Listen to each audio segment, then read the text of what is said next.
Thank you, Christina. That was beautiful. Thank you. Hello, ladies and gentlemen, and welcome behind the Redwood Curtain. We are in downtown Arcata at the Arcata Ballpark as your humble Crabs take on the West Coast Kings in the final game of this crucial two-game series. I'm Liam Warner. I will be starting the broadcast tonight because my radio partner, the Professor Benjamin Schaefer, will be throwing out today's ceremonial first pitch.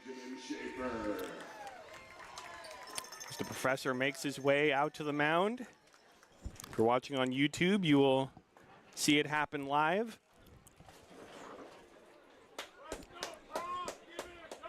Schaefer steps on the mound. He sets.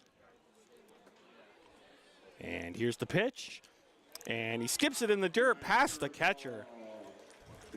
And that would be a wild pitch if there were runners on base, but thankfully it is only the ceremonial first pitch.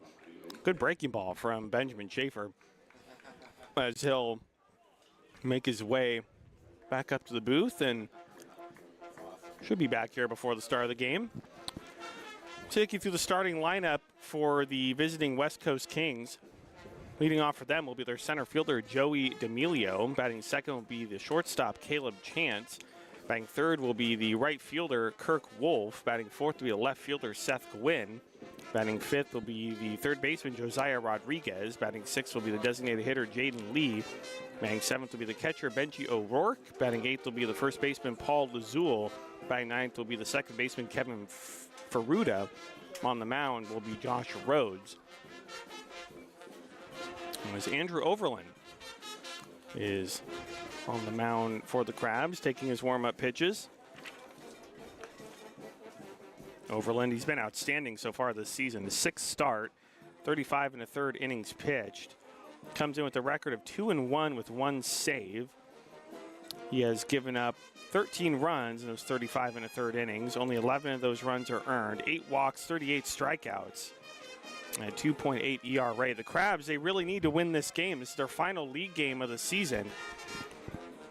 And the other game the Crabs fans need to pay attention to is the Healdsburg Prune Packers at Lincoln Potters game. If the Crabs take care of business here and the Prune Packers beat the Lincoln Potters, the Crabs will move a game clear into second place and will, at least for tonight, have a spot in the Pacific Empire League Championship game. So, Joey D'Amelio will step in, and we are just about to get ready. And the first pitch of the ball game to D'Amelio is in there for a called strike, and it's 0-1. Hey, that's okay. As Benjamin Schaefer returns to the booth, Champion. the 0-1 is in there for a called strike. It's 0-2.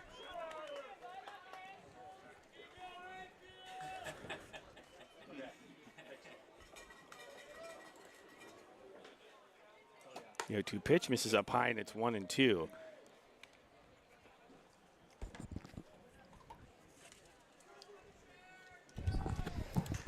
Nice pitch, Benjamin.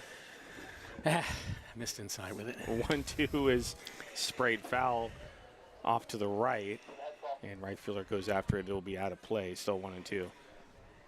I'll do the top of the first inning and let you catch your breath. I appreciate that. Thank you. And I didn't get my lineup card in either. 1-2 count to Joey D'Amelio.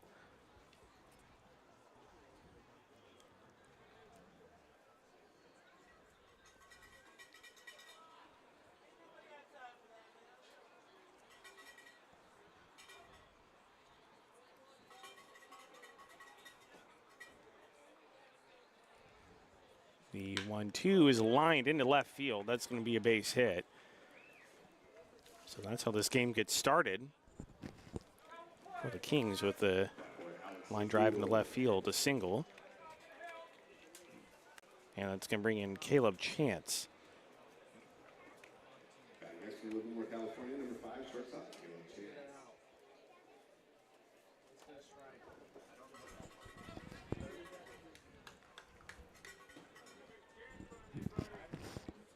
So Chance is fouled straight back. It's 0-1.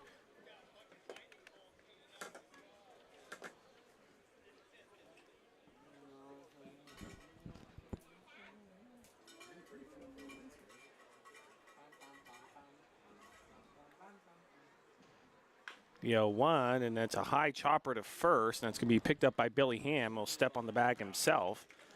On the play, D'Amelio will go to second. Runner at second with one out for the Kings. And that's going to bring in Kirk Wolf. I believe he was the one who had the inside the park home run last night. I don't have last night's scorebook. I had to switch to a new scorebook today, so I don't have that information, but I think you're right. I think it was him. Pitches up high, 1-0. Glad to see McKernan back out in the game tonight. Yeah. So obviously wasn't badly injured last night. Saw you playing catch with Eli Yamanaka. I was. Before. Yeah, he was warming me up out there. Throwing out the first pitch. The 1-0. Told me. Fouled back, 1-1. He told me he's starting on Friday. Oh, very nice. I did some play-by-play for your Did you really? your first pitch, yeah. You know, I kind of slipped off the mound a little bit, and that pitch ended up inside. Oh, well. Yeah. It was a bit of a wild pitch. Yeah. I think you would have scored at that yourself. Totally, yeah. Well, luckily. 1-1 is a fly ball down the right field line will make its way foul in the right field. Ethan was nice enough to block it for me. Yeah. Yeah, like Finn's saying, there are no runners on. You were going from the windup, so that's obviously true. Wasn't a wild pitch technically, even though the pitch might have been a bit wild. Oh, well. Oh, there have been many, many worse first pitches. The 1-2 is in the dirt again, 2-2. At least I didn't sing the national anthem. That's what you really don't want. I think you should do it. You can do a fitty. It's not bad. I really think the catcher should have done a better job blocking it. 2-2 is a line drive in the center field. Coming in and playing it on a hop is McKernan, and going to third is D'Amelio. He will stop there. So first and third with one out.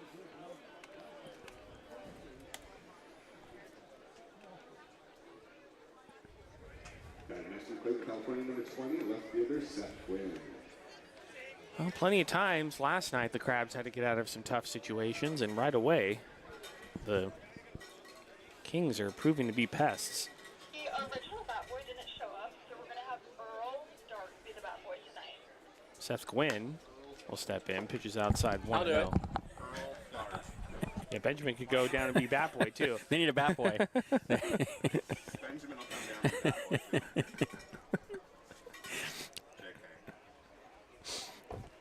Throw over to first, and Wolf is back in safely. We could have you do the national anthem, the first pitch, and be bat boy all in one night. The trifecta. Yeah.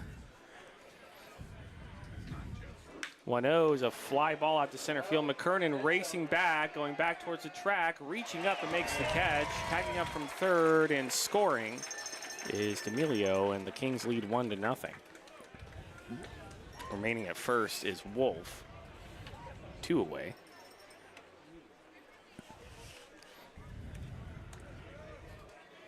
From South San Francisco, California, number 39, third baseman Josiah Rodriguez.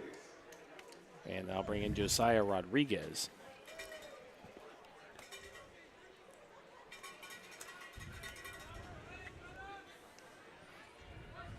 So over to first, and Rodriguez is in safely. We'll have regular score updates tonight on the Healdsburg-Lincoln game. Obviously, as I mentioned just a bit ago, very important to the Crabs' hopes of making the championship series. Pitches a called strike, 0-1.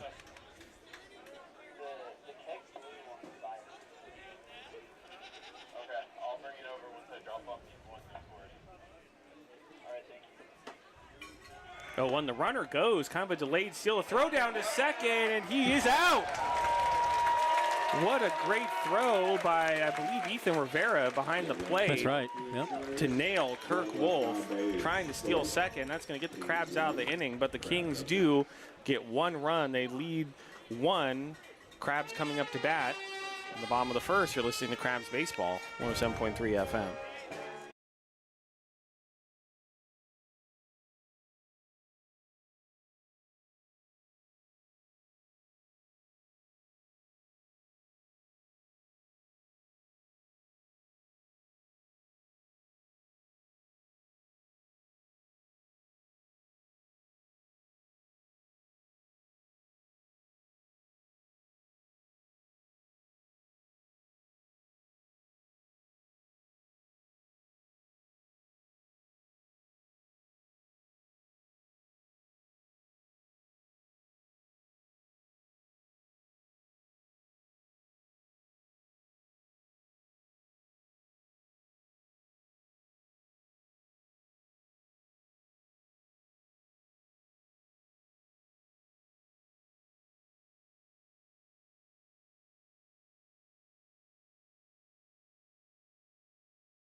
Welcome back to the ballpark. Starting lineup for the Humboldt Crabs will be Jet Ruby leading it off to second baseman. Batting second will be the left fielder Antonio Avila. Batting third will be the first baseman Billy Ham. Batting fourth will be the designated hitter Troy Harding. Batting fifth will be the catcher Ethan Rivera. Batting sixth will be the shortstop Max Farfan. Batting seventh will be the third baseman Javier Felix. Batting eighth will be the right fielder Blake Browning. And batting ninth will be the center fielder Michael McKernan. And now here is the professor, Benjamin Schaefer. Thanks, Liam. Jet Ruby to lead it off against Josh Rhodes, right-hander out on the mound for the Kings. Crabs trailing 1-0.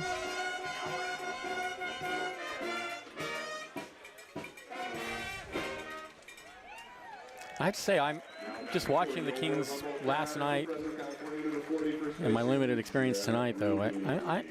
I find it hard to believe this team is in last place by as much as they are. Yeah, I mean, I don't think that really, their record really shows. I think they're a far better team than that. Yeah.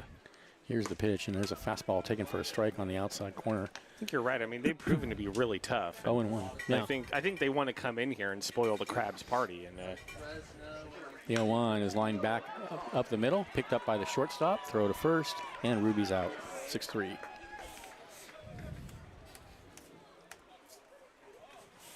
One away. Jet Ruby coming into the game is batting .360, best on the team. A couple home runs, including the grand slam on Sunday, 23 RBIs, 17 walks, 7 stolen bases. He's been outstanding. There's a breaking pitch in there for a called strike to Avila. 0-1. And there's a fastball low. Do we know who the umpires are tonight, Liam? Behind home plate, it is Kyle Prager. No, it's actually Aaron Lee behind home plate. I'm sorry. Aaron Lee. Next pitch misses away. Kyle Prager is at third, and John Swanson is at first. 2-1 now to Avila. And that's popped high in the air, left side. Third baseman under it, and he makes the catch for out number 2.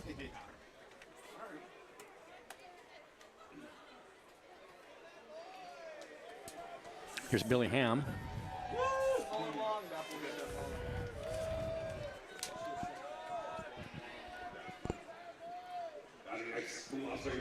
Number 30, first baseman, Billy Ham. And the pitch to Ham is a fastball, misses low and inside. Ham coming in batting .354, second on the team. 22 RBIs, 20 walks. And that one hits him. And that is the 16th time he has been hit by a pitch this season. He's used to it, or if you can get used to such a thing.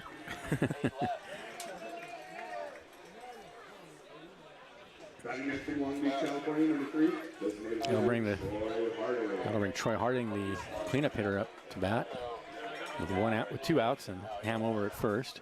Harding batting .275. 1 home run, 30 RBIs. That leads the team. And the pitch, breaking pitch, and a good one in there for a called strike, outside corner.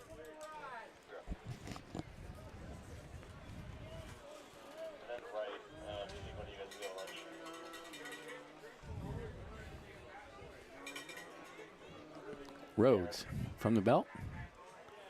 Looks in for the sign and comes home, and there it is again. Same result. Called strike 2.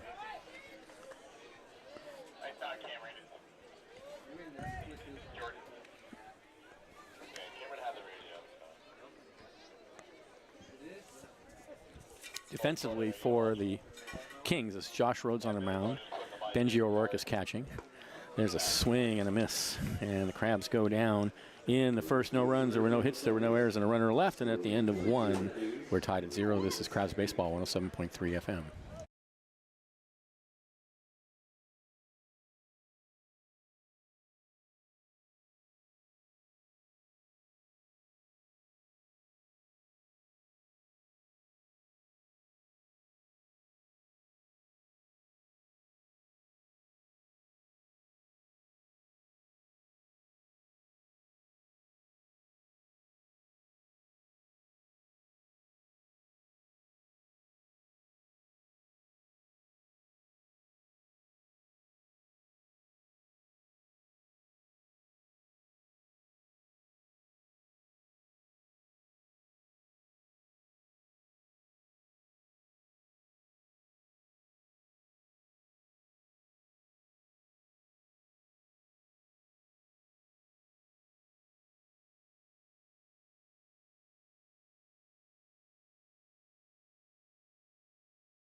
We are back.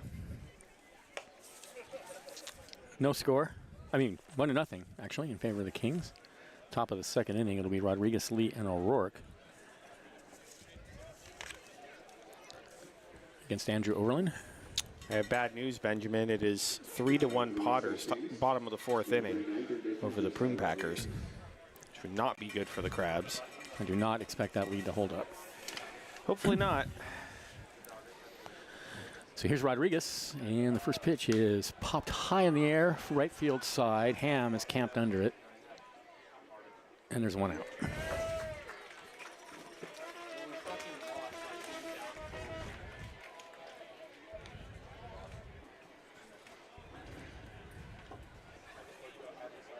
Here's Lee.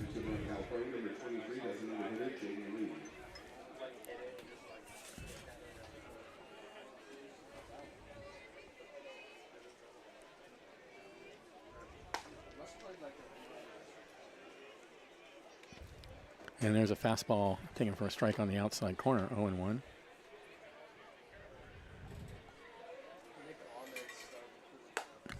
High and outside with a fastball, 1-1 now the count.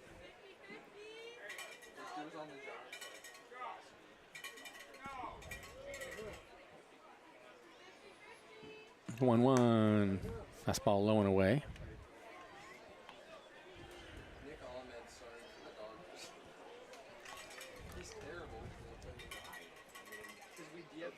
I'm okay with that. The 2-1, fouled out of play.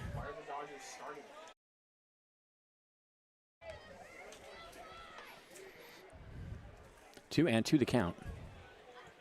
Wind is blowing gently out towards left center field. Been a sunny day all day, but a cool day in Arcata. There's some clouds now coming in a little bit. And there's a line drive in the left center field. That's going to drop. McKernan over to get it. And that's going to be a single for Lee. Third hit of the game for the Kings. Here's O'Rourke, the catcher.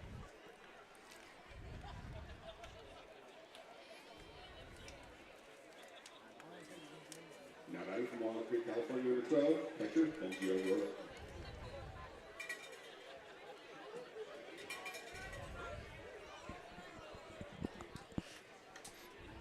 Here's the pitch. And he takes a fastball just outside. Just outside. 1-0.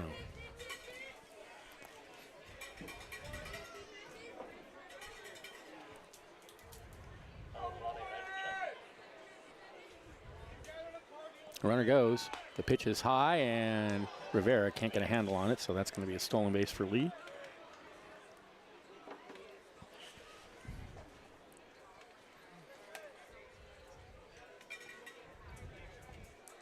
One and one, meanwhile, the count to O'Rourke. Overland looks at second and deals in the dirt. I think he pitched that pitch with his back still to the plate. He was looking at second, and his head came round last as that pitch came in. 2-1 the count. Here's the pitch, and that's tap foul.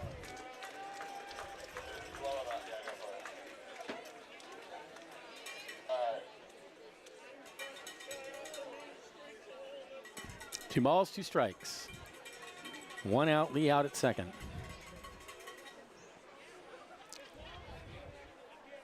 And the pitch. Fouled out of play. It's the second inning, and I already found someone I want to kick out of the ballpark. I don't see him. We went out of view, but can't show up to the Arcata ballpark wearing Dodger gear when the Dodgers are playing the Giants. I mean, come on, have some respect.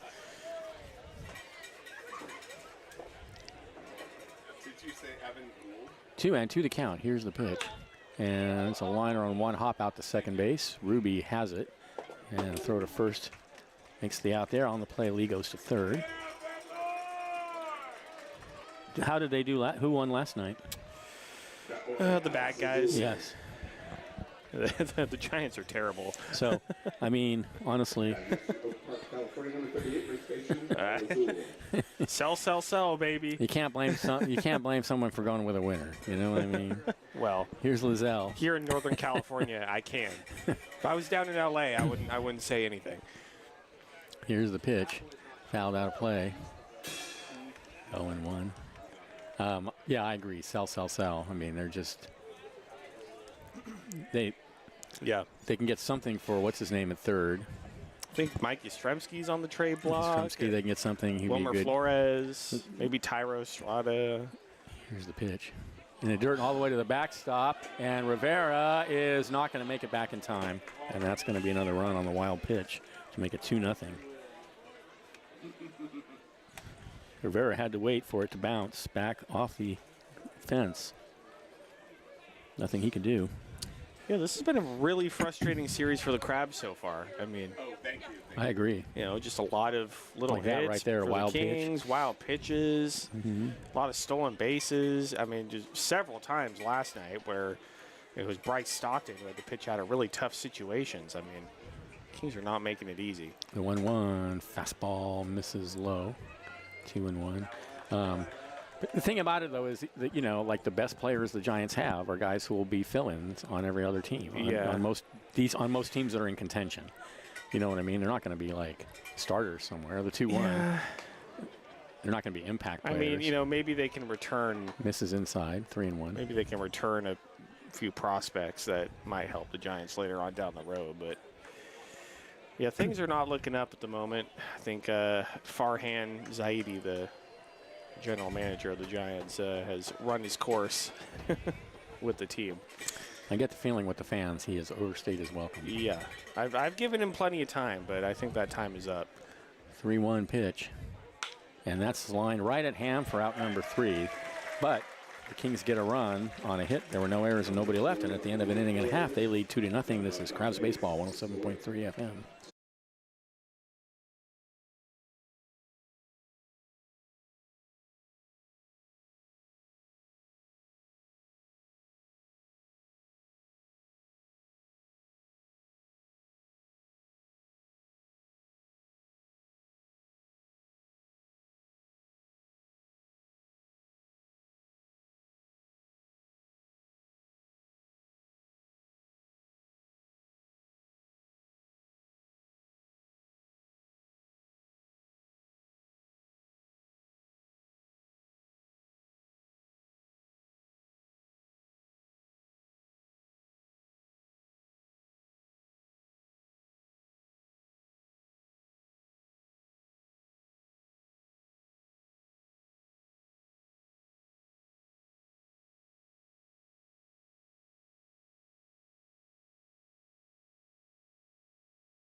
Welcome back.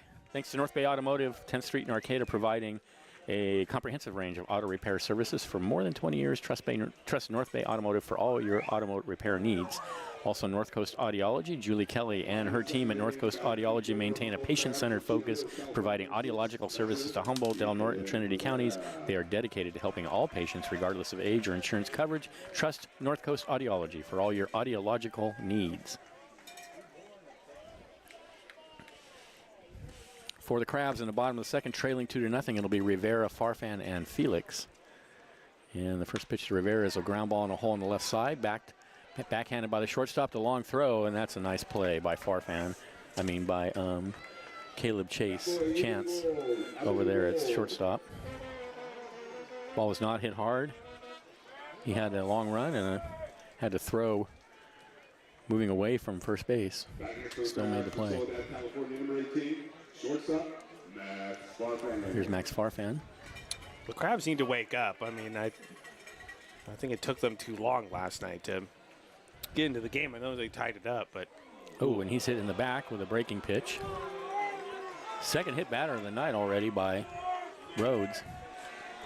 Crabs tied it up last night, and they were just unable to get anything else, and they weren't able to score their automatic runner from second.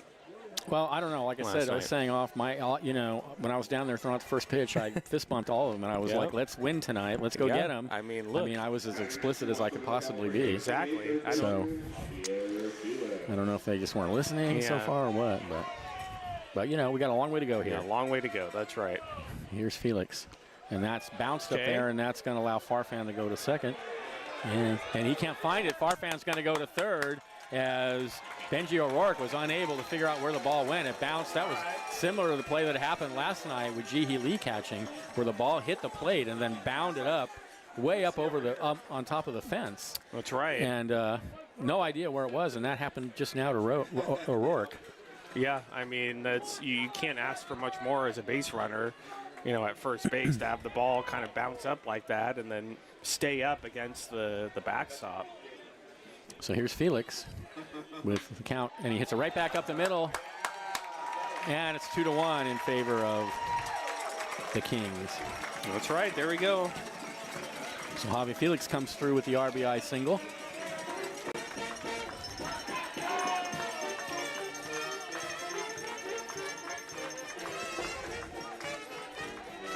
And here's Blake Browning. California, number 10, right fielder, Blake Browning. Tied 3-3 now. Told you. Healdsburg just tied it up 3-3. Very good news. See, things are looking up everywhere lately. I know. Things are looking up all over lately. Well, that's right. Just to remind fans, the Crabs need to win, and the Potters need to lose in order for the Crabs to move into second place. So that Lincoln-Healdsburg game, very important. Yeah, and there's a slider away. 1-0. They're tied right now, right? 3-3, yep. No, I mean they're tied with Lincoln for second place. Oh, yeah, in the standings, yes. They are tied because both teams lost last night. So here's the thing. If the Crabs win tonight and Lincoln loses, right? Yeah. And the Crabs go in. Here's the pitch, and it's in the dirt. 2-0.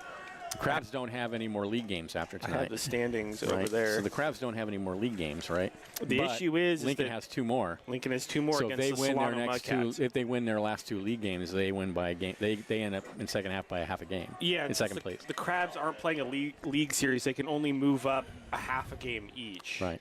With wins. So 2-0. So this pitch misses down low. So my point is whatever happens tonight, it's still out of the Crabs' hands ultimately. It is. Yeah. 3-0 the count. Unfortunately.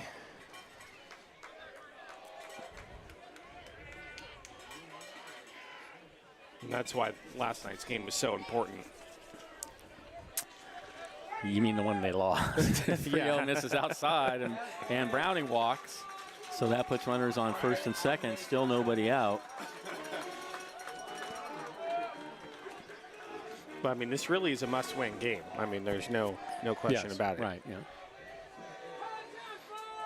And I know. So now the manager out to the mound, have a word. I know the West Coast Kings, seem like a better team than their record would indicate, but they're still last place in the league, and the Crabs need to beat teams that they should beat, if they're going to get into the championship series. So they have to take care of business tonight. They should have taken care of business last night, but it just didn't happen. So.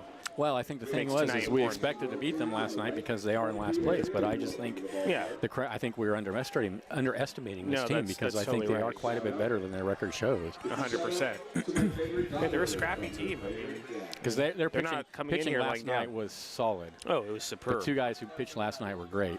Yeah. Only 2 guys, as you said. They only used 2 pitchers. Yeah. Says all you need to know. Which is great because everybody in this league is a contender essentially once you get past Healdsburg. I mean, well, yeah, Healdsburg we may have to do something about them in the offseason. I don't know, but yeah, we might have to take some of Joey Gomes' recruiting. Here's the pitch, and McKernan takes a strike on the outside corner, and it was a little wide. The fans. Not complaining, but it wasn't that wide. Not an egregious call. No. It's been called before. Yeah. And there's a pitch in the dirt. 1-1 now to McKernan. Felix at second, Browning at first. A run is in for the Crabs. They trail 2-1. We're only in the bottom of the second inning. This could turn into a wild ball game. It'll be fun, hopefully. Rhodes sets, looks out at second, deals inside. Oh, Oh, boy. Oh, come on, wake up! Ooh. That almost hit him. Yeah. It was a bit inside.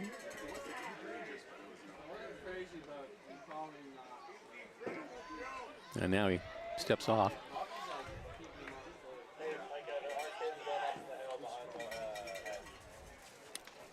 Jack, I know that call was bad, but it's 2-1.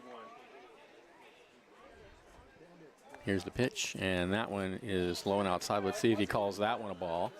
I mean, I think it's just like if Vernon was crowding the plate. Yeah. Dude, no, I'm just saying 2-2. Yeah, just between. So 2-2 now, the count to McKernan. Oh, damn, I need to lock in. My bad.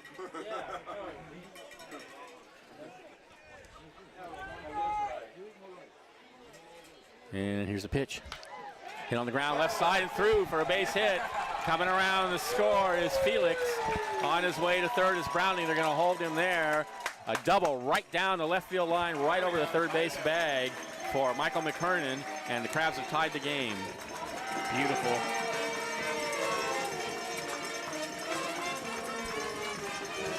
He didn't hit it super hard, but he just got it right over the third base bag and down the line.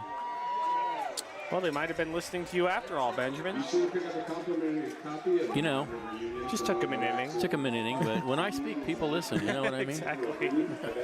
I'm sure all of your students listen in class, That's right? right. Now, it looks like we're going to have a new pitcher. Boy, it's a short leash for Josh Well, Rhodes, and he's out of the game. Kyle Gross, the Kings manager, he's shown, at least in the last series that they played here, that he's pretty quick to pull pitchers from the ball game. All right, well, Rhodes is out. There's a new pitcher coming in, and while he takes his warm-up, let's go back to the studio and thank some sponsors. This is Crabs Baseball 107.3 FM.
Okay, we're back. Jet Rubio bat with runners on second and third. Still only one out. Crabs have tied the game here in the bottom of the second, and we have a new pitcher on the mound. It's a left-hander, number 21. Is that right? I think it's number 11. Number 11. Kane Morgan. Kane Morgan.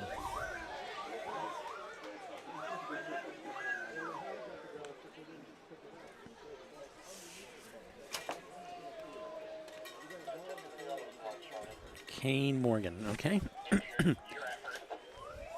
Browning's out third. McKernan's at second. If you'd like to wish someone happy birthday at the game or send out a shout out, fill out a shout out form at the new Crabs Merchandise Barn.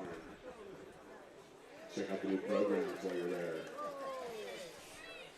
At the top order for Ruby the Crabs, grounded to short in his first at bat. Jet Ruby.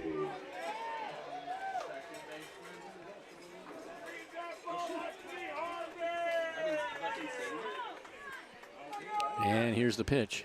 And he takes looks like a breaking pitch for a strike on the outside corner. This is a pretty wide strike zone. Yeah, so far. But, you know, I mean, there's wide and then there's this. Giving a lot of room on both sides of the plate. But 0-1 the count to Ruby. And that one's in the dirt. So Well, as long as the He Crabs did call pitchers, that one a ball. as long as the Crabs pitchers get those calls too. I mean,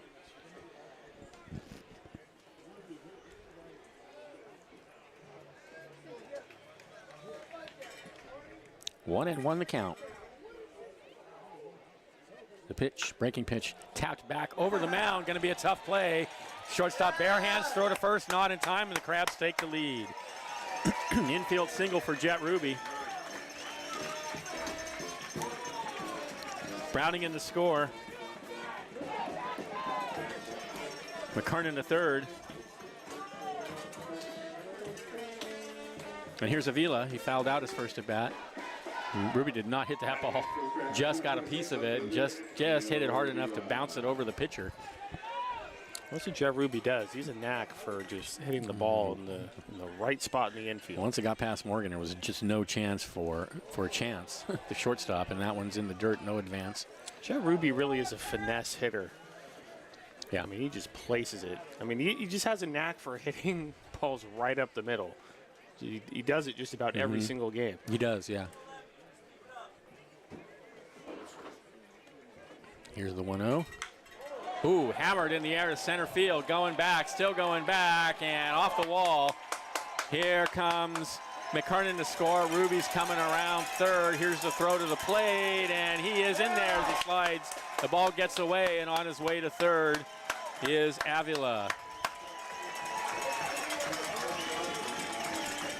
Crabs lead it 4-2.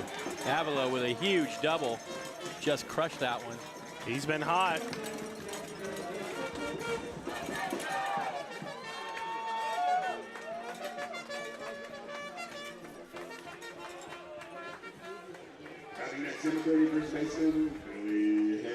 And this is an inning the Crabs desperately needed after last night, where it was kind of just a struggle the entire game.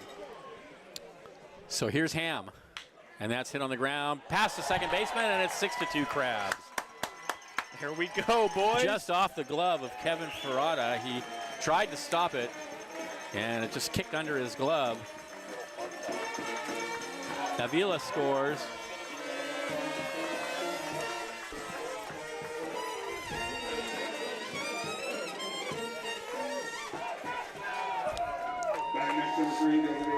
I think we need to talk to the team more often before games, Benjamin. Totally. Go down there and do some more fist bumps. Should have been out there last night.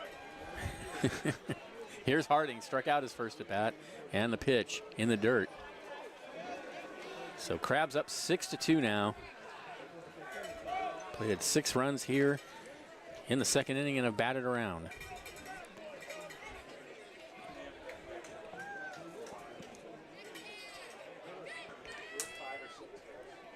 Antonio Avila with the big double. Really broke it open there. Here's the pitch. Ooh, swung on and missed. 0-1.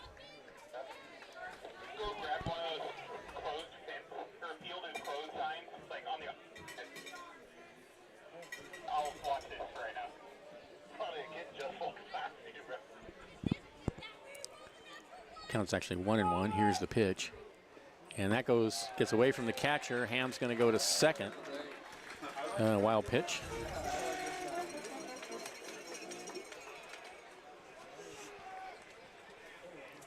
2-1 to Harding.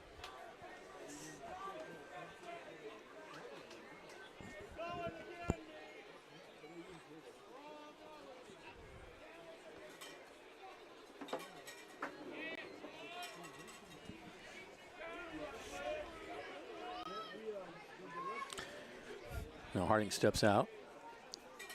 I just love filling in these diamonds on my scorebook. It's very satisfying, isn't it? When it's on our side, it's less satisfying when it's the other Yeah, it just kind of feels like a chore. 2-1 is a high tapper over to first base, and he kicks off his glove, and everybody's going to be safe. That's an error on Lizelle.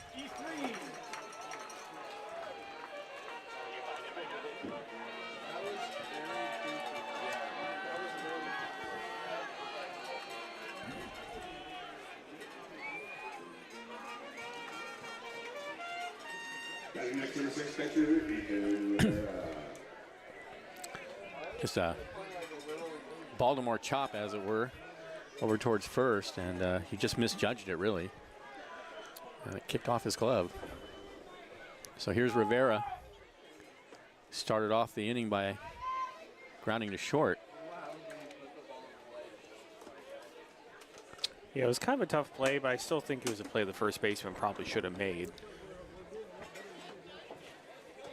It's hit right at him. It's hit right at him. Here's the 1-0. And that pitch misses high.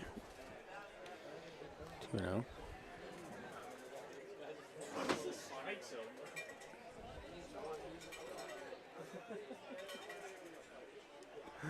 First and third. Still only one out. Here's the pitch. And that gets all the way to the backstop. Here comes Ham. And that'll be a pass ball, and the Crabs are going to lead 7-2.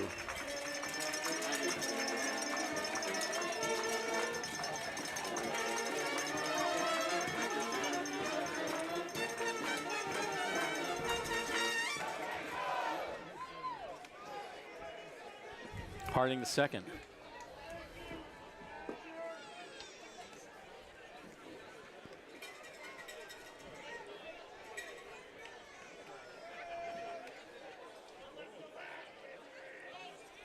Three and 0 the count. And there's a pitch in there for a strike.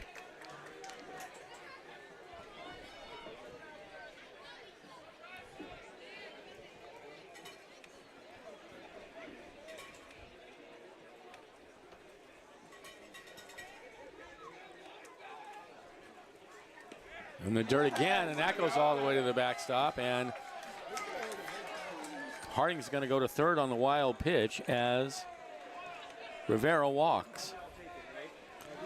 I don't think Kane Morgan is long for this game. Nope. Yeah. I was right. Kyle Gross, he does not mess around. I wasn't expecting pointage. Well, I mean, this is not. He's out of the game. They're going to go back to the bullpen again.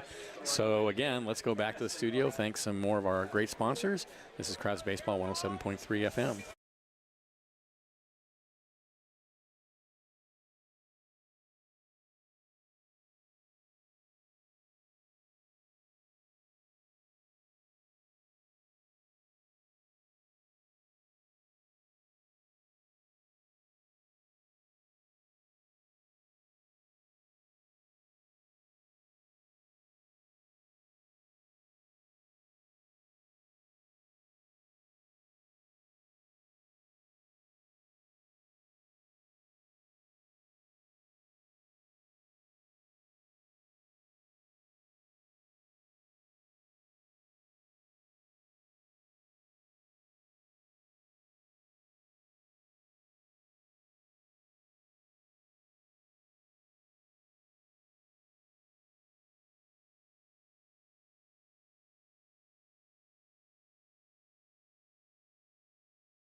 All right, we're back. New pitcher is a left-hander. It's number 26, Bruno Condit.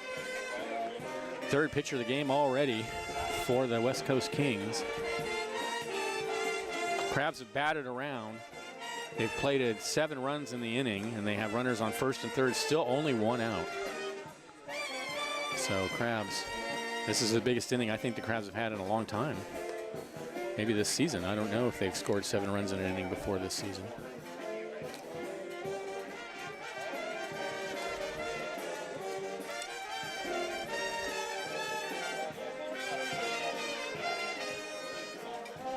Don Holfacker was nice enough to stop into the booth and drop off some information on umpiring, on how bases are awarded to batters or runners. But for example, if there's a fair ball that bounces over the fence or whatever, he brought that up, and what a balk means, and what catch and carry means.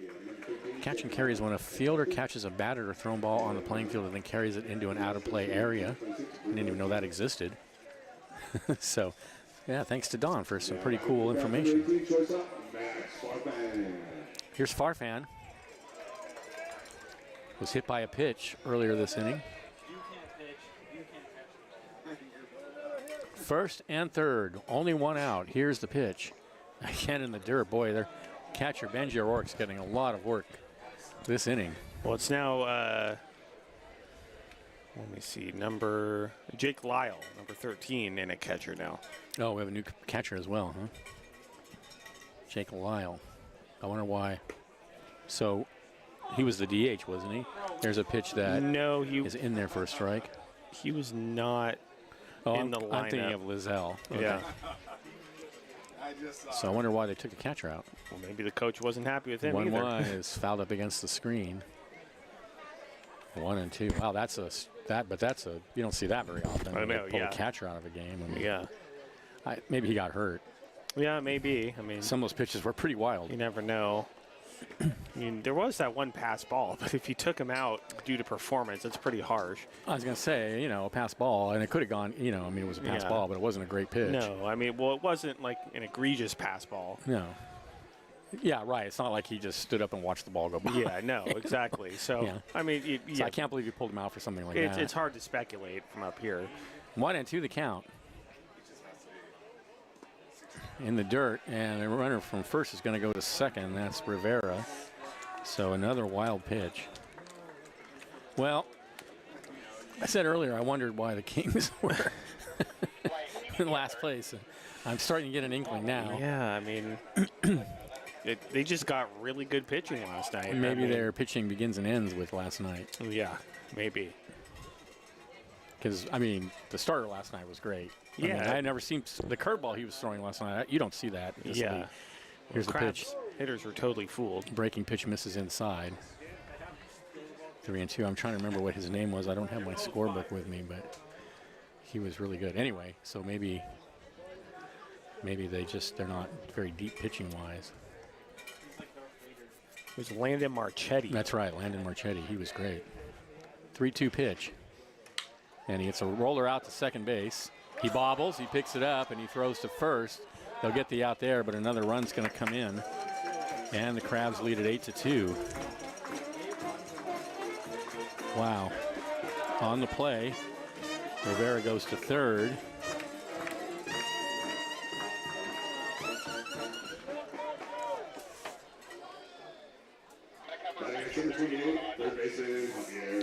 Two-way, and here's Javi Felix. He singled his first at bat. Here's the pitch. I don't think the Crabs have put up an 8-run inning this season. I don't think so either. Pretty sure they didn't do it on the road. Oh man, that Medford game, that Sunday Medford game. 1-0. Misses. Oh, it was a strike at the knees. No, but they didn't put up 8 runs Yeah, in I an mean, inning in that that's game. They did score a lot of runs, but That's it the wasn't only a game one where Yeah, could have gone close, but I don't think so either. that is the great thing about this season. We have not had any games. Next pitch gets away from the catcher, and another run's going to score. That's a pass ball on the new catcher, Lyle. Oh, boy. Wow. Bad night to be a catcher for the West Coast Kings. Wow. Look, he cleaned off all of those outs, so you get to start. Well, A 9-run inning for the Crabs. I mean, this is Two pass balls. obviously the ideal start for the Crabs. After the first inning, we were wondering, oh no, is it going to be the game where the offense struggles?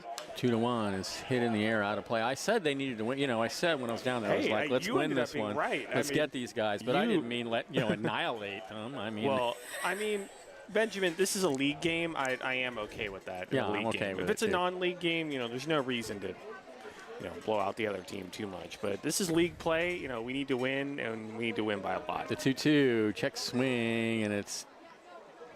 Did he go down? Nope. I mean, this game is really important, and the Kings could, go on a heater and score a few more runs. So Sure, Crabs for need to sure. put No, as yeah, much I mean, of a cushion as right, they of course. can. No run is safe. We have to play it like no run is safe. Yeah. So I'm thrilled. Yeah. 3-2 is high, and he walks. Felix, boy, this is going to mess up my brand new scorebook. Yeah, good thing I'm keeping an electronic scorebook that will just expand as much as is needed. Here's Browning. He walked his first appearance.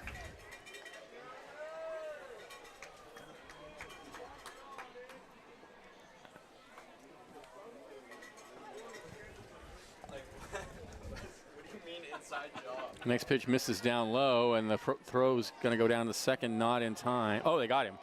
Okay.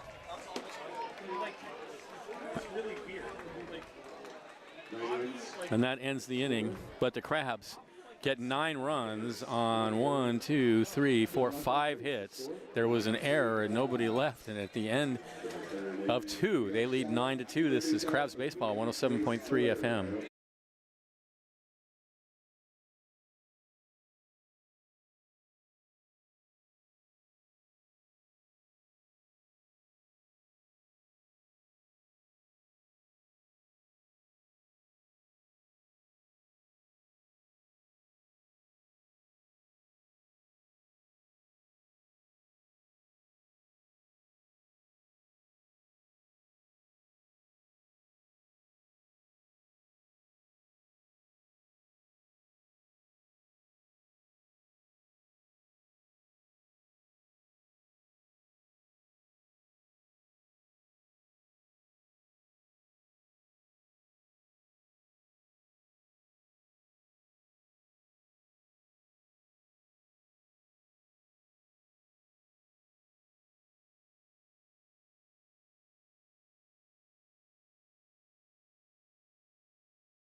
We are back.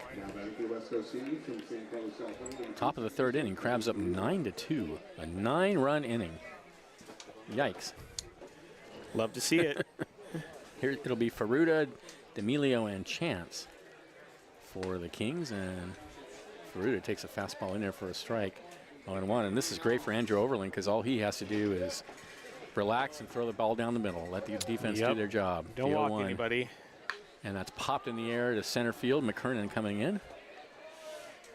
Waiting. And he makes the catch. I mean, it can be tough for, I mean, you know, you don't know how Andrew Overland specifically is going to react, but I mean, some pitchers, when they sit in the dugout for that long, I mean, there are multiple pitching changes. Oh, yeah. You know, the Crabs scored 9 runs, obviously. I mean, he was waiting around a long time. Well, some pitchers lose focus, too, when that happens. Yeah, when a lead is too big. Mm-hmm. Here's the pitch, and he pours one right over the heart of the plate. I mean, so far, that looked pretty good. So far, Andrew Overland looks like it's not affecting him. But some pitchers, I mean, they need that adrenaline rush of a close game. D'Amelio takes another strike in there to knees another fastball, and he's quickly behind 0-2. He singled in his first at bat. Mentally, you know, your team gives you too big of a lead. Sometimes it can throw you off a bit. The 0-2 slider misses outside.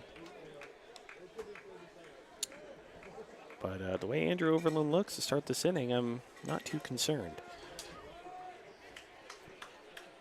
The 1-2. Tap foul, wide of third.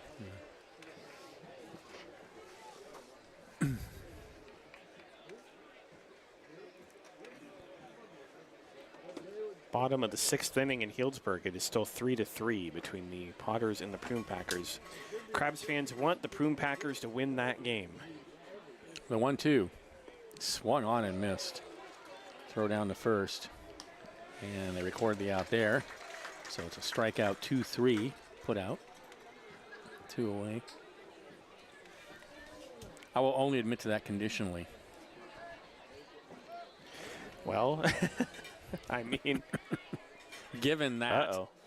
And looks like Ethan Rivera was down for a second. Down, but Robin Guyver was out there. I didn't notice what happened. I don't know what happened either. He threw down the first, but they're calling for some water. Getting him some water. Hopefully he's all right. It was a foul tip, right? So did he catch a foul tip in the face or something? They're bringing some water out to him. I don't know. It was a drop third strike. It wasn't a foul tip. So Crabs trainer Michelle Schneider's out there. He seems fine otherwise. I mean, they're laughing and he's laughing. So, well, the pause that refreshes in the middle of the ball game. Yeah, it's hard to say. Glad he's fine, yeah. I didn't see him go down. I didn't see anything happen, no. So here's Chance. He grounded out to first unassisted in his first at bat. 2 outs, nobody on. Top of the third. Crabs with a luxurious 7-run lead.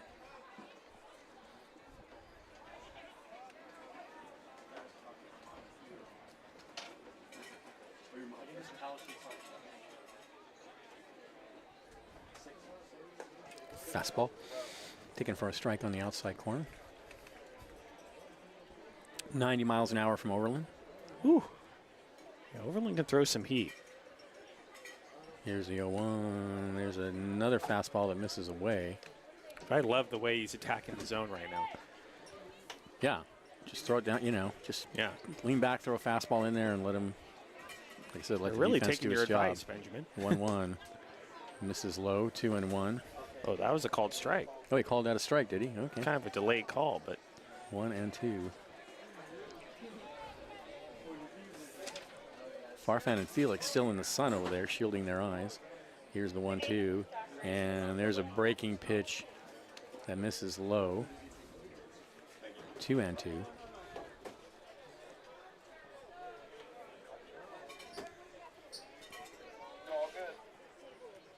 The pitch. Swung on and missed. Hits away from Rivera. They're going to throw down to first, and that ends the inning. Kings go in order in the third. Crabs lead 9-2. This is Crabs Baseball, 107.3 FM.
We are back.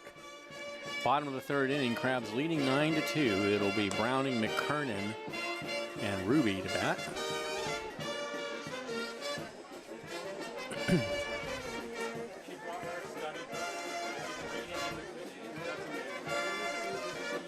Thanks to Crestmark Millwork, a manufacturer of custom cabinetry and millwork for commercial projects throughout California and Oregon, creating signature elements of extraordinary spaces since 1957. Crestmark's amazing creations can be seen at their website, www.crestmarkmillwork.com. Here's the pitch to Browning, and he takes high and outside. So this is Bruno Condit still on the mound for the Kings, and there's a pitch down the middle, knee high for a called strike, 1-1. Condit came in as a third pitcher of the game in the second inning. Here's the 1-0, a big swing and a miss, and Browning misses it.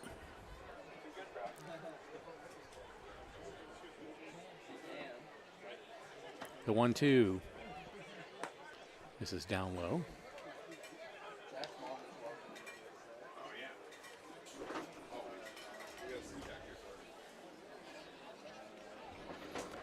The 1-2, breaking pitch misses low again. 2-2.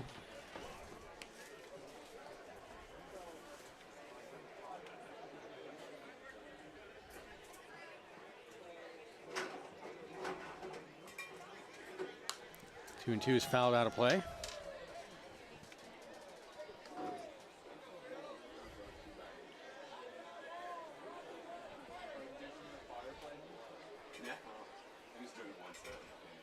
And the pitch. Swung on and missed. Browning tried to hold up and couldn't do it. He is not happy with himself. One away. Here's McKernan, doubled in his first at bat. Batting next to the Crabs in center fielder Michael McKernan. Just yanked it right over the third base bag.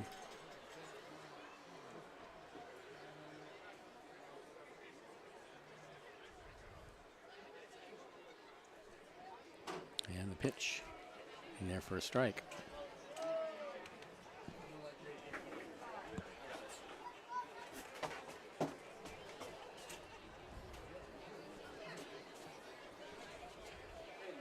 Next pitch misses way outside.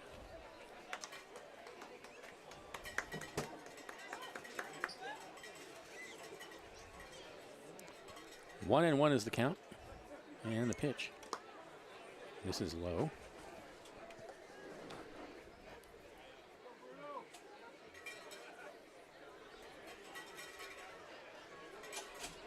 Two and one to McKernan. And he cues that one over towards the Kings dugout.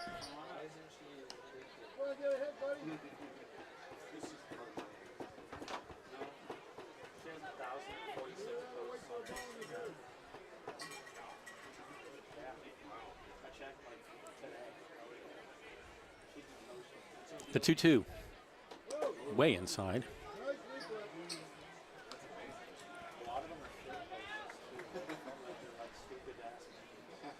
3-2 to McKernan. Here's the pitch. In the air, left center field, indeed, going back. And near the warning track and making the catch is Gwynn. Bat boy, Evan Gold. 2 away. Ooh, that sounded loud I off thought the it was bat. hit harder than it was, yeah. Or I thought it was going to travel further than it did. Let's put it that way. Because, yeah, it was loud off the bat. Here's Jet Ruby, 1 for 2.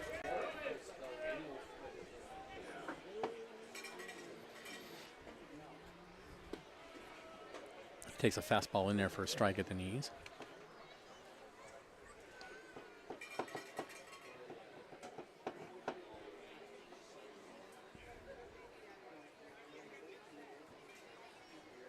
The 0-1. Fouled over towards the Crabs dugout.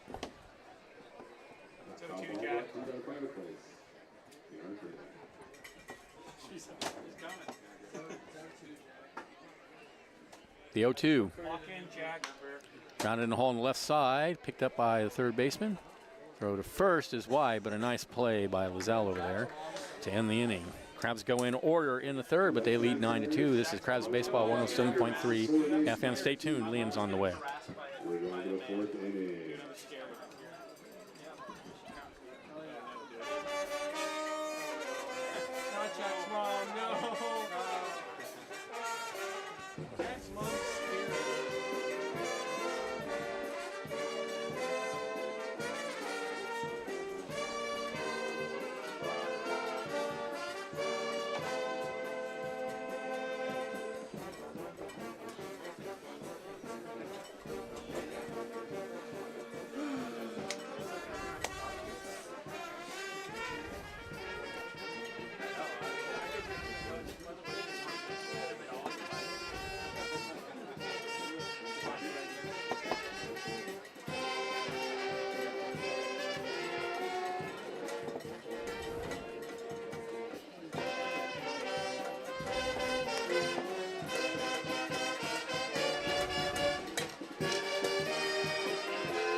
We are back. 9-2 Crabs in the top of the fourth inning, and here's Liam. Thank you, Benjamin. It'll be Wolf, Gwynn, and Rodriguez due up for the Kings against Andrew Overland. Big game for the Crabs. They've shown up 9 runs in the second inning. And let's check on the score over in Healdsburg. Still 3-3, bottom of the 7th inning. Between the Potters and the Prune Packers, of course. The Crabs need the Prune Packers to beat the Potters in order for the Crabs to move into second place and to have a spot, at least for now, in the PEL championship game. But, of course, the Crabs need to hold on to their 7-run lead. Wolf stepping in. Mr. Wolf is swung on and missed 0-1.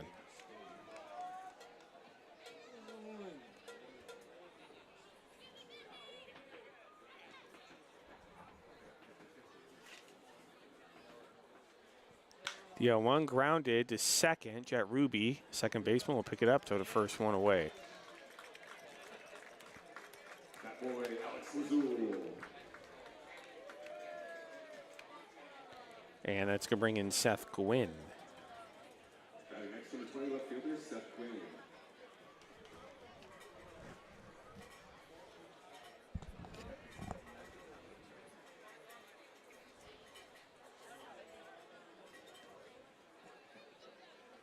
Pitch to Gwynn, low, 1-0. Pacific Empire League Championship Series. It's a single best out of 3 series. Top 2 teams go. The 1-0 is low and outside, 2-0. It will be held in Healdsburg because they have clinched the top spot in the league throughout the regular season, and by quite a bit. They've been by far the best team, at least through regular season play. Coming into this game, the Potters and the Crabs tied for second. The 2-0 is grounded right to the shortstop, and throw over to first, 2 away. Farfan making the play. And I'll bring in Josiah Rodriguez.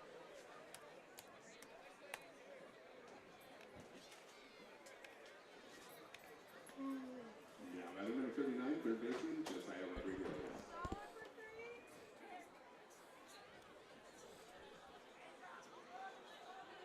So Crabs need to take care of business here. The Boom Packers need to beat the Potters, and then pitch to Rodriguez is a fly ball down the right field line, foul, 0-1.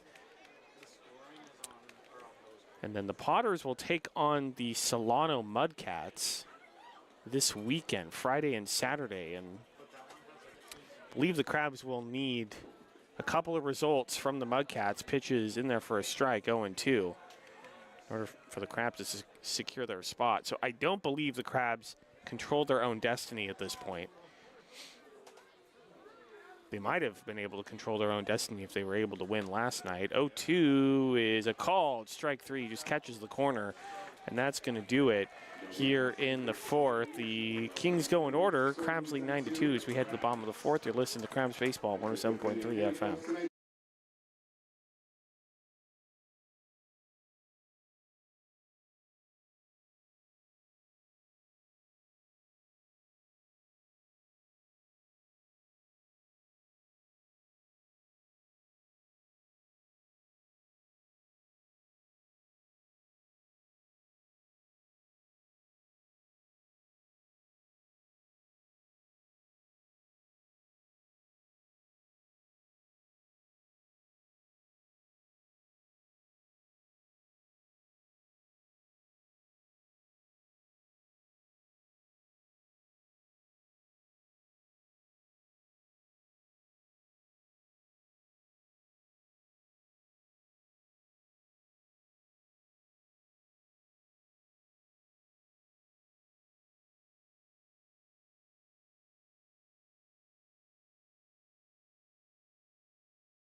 Welcome back to downtown Arcata, bottom of the 4th inning. Crabs lead the Kings by a score of 9-2. It will be Avila, Ham, and Harding to up for the Crabs against Bruno Condit.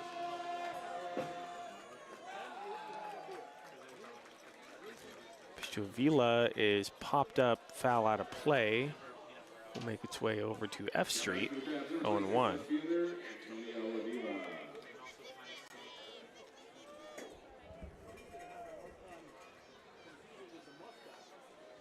The 0-1 grounded, fouled on the third base line, and it's 0-2.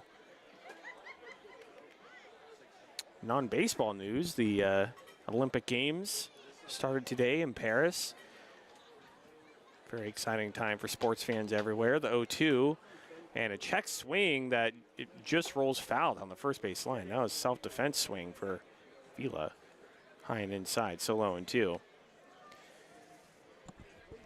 Greatest sporting event on the planet, the Olympic Games. Unfortunately, baseball and softball are not a part of the Paris Games, which, in my opinion, is an absolute travesty.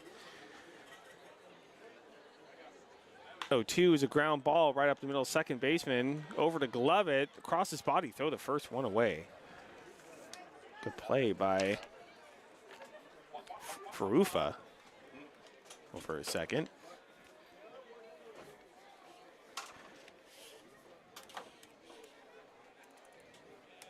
Now I'll bring in Billy Ham.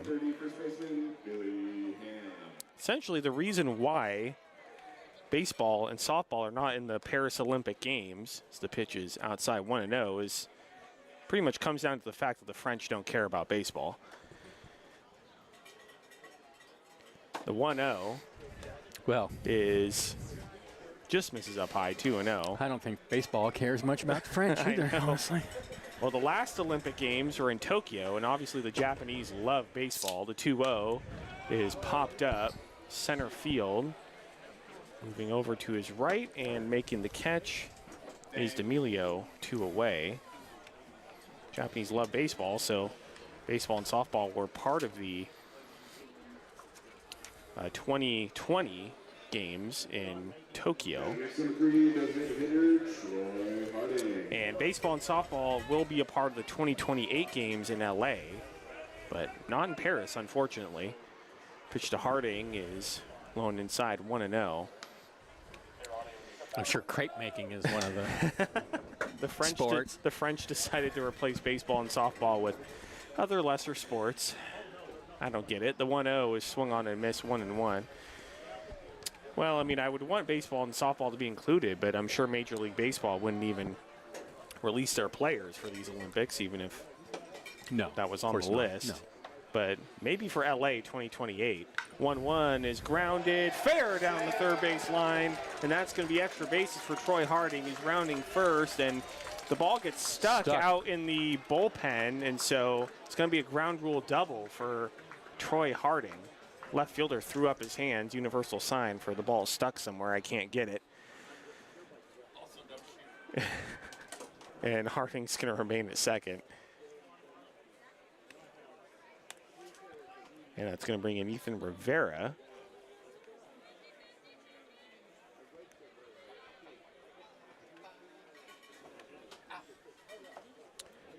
But Olympic Games today, men's rugby, men's soccer, the U.S. men's basketball team and women's basketball team both should go for gold in Paris. I'm very excited. I love the Olympic Games, even though baseball's not a part of it. Pitch to Rivera is fouled off to the right, 0-1.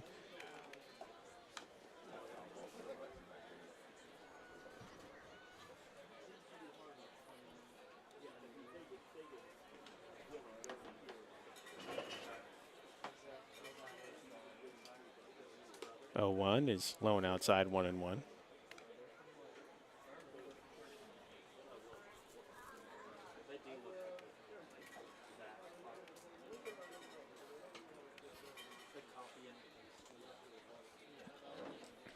One pitch is a fly ball out to right field. Right fielder racing back near the wall and makes the catch, and that's going to do it.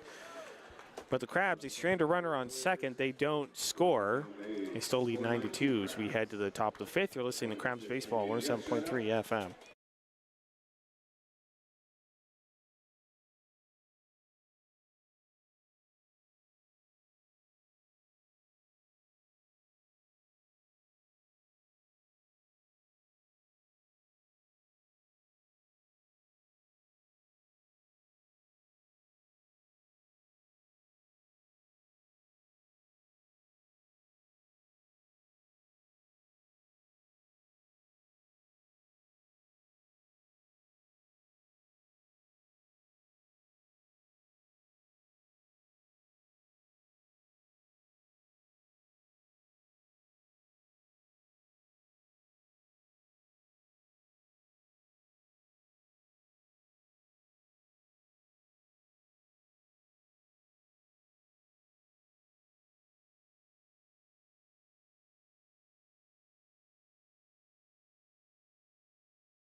Welcome back to downtown Arcata.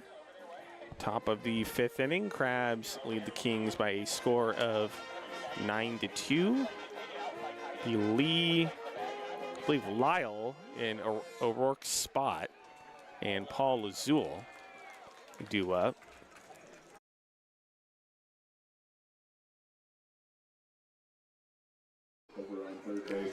Hey, Crabs fans. Team sponsor Compass Community Credit Union is happy to point you toward a better banking experience. Visit their conveniently located branches in Arcata and Eureka or online at compassccu.org. That's compassccu.org. Thank you, Benjamin. Jane Lee will step in against Andrew Overland, who's pitched very well. 1 run each in the first 2 innings, but it's been effective otherwise.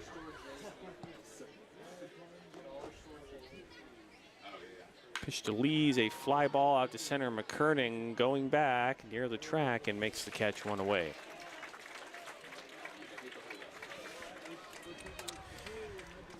Well, I hate to be the bearer of bad news, but just check the score in Healdsburg, and Lincoln has taken a 4-3 lead in the top of the 8th inning over the Prune Packers, which is not a good result for the Crabs. If the Crabs and the Potters match results, both win or both lose, they would still remain tied. Have we got anywhere on where the game would be played if they end up tied? Pitch to Lyle is popped foul out of play, 0-1. Well, the game's going to be played, the series is going to be played in Healdsburg no matter what. No, I mean, suppose the Crabs and Lincoln tie for second at the end of the season. I don't know exactly what the tiebreaker is. I would assume it's probably head-to-head record, which Lincoln has. Okay. So, okay. Yeah, bit of an uphill battle for the Crabs there. Pitch is low and inside 1-1. I figured there was going to be a game, but you're right. It's probably more like that, or run scored or something. Yeah, I mean, it would make the most sense if it was head-to-head. You're right. Yeah, it would. Yeah. Record against each other. The 1-1 is low and outside 2-1.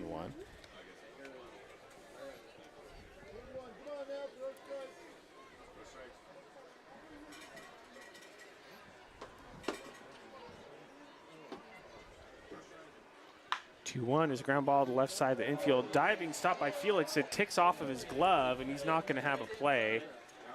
And I assume that's going to be a base hit. Absolutely. Base hit for Lyle. Around first. 1 out. I'll bring in Paul Lazul.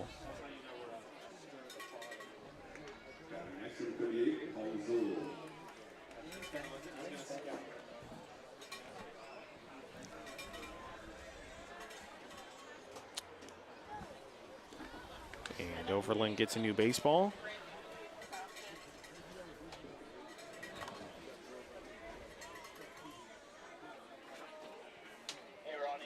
It's over to first, and Miles back in standing.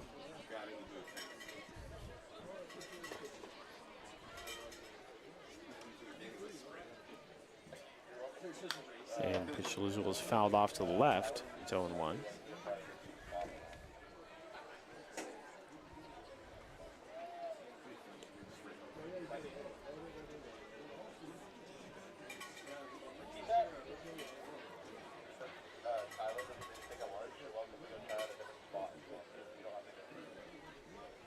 No one's in the dirt. It gets away from Rivera. That's going to allow Lyle to go to second on the wild pitch. 1-1 count to Lazul. Runner on second, 1 out. Crabs lead 9-2. Top of the 5th.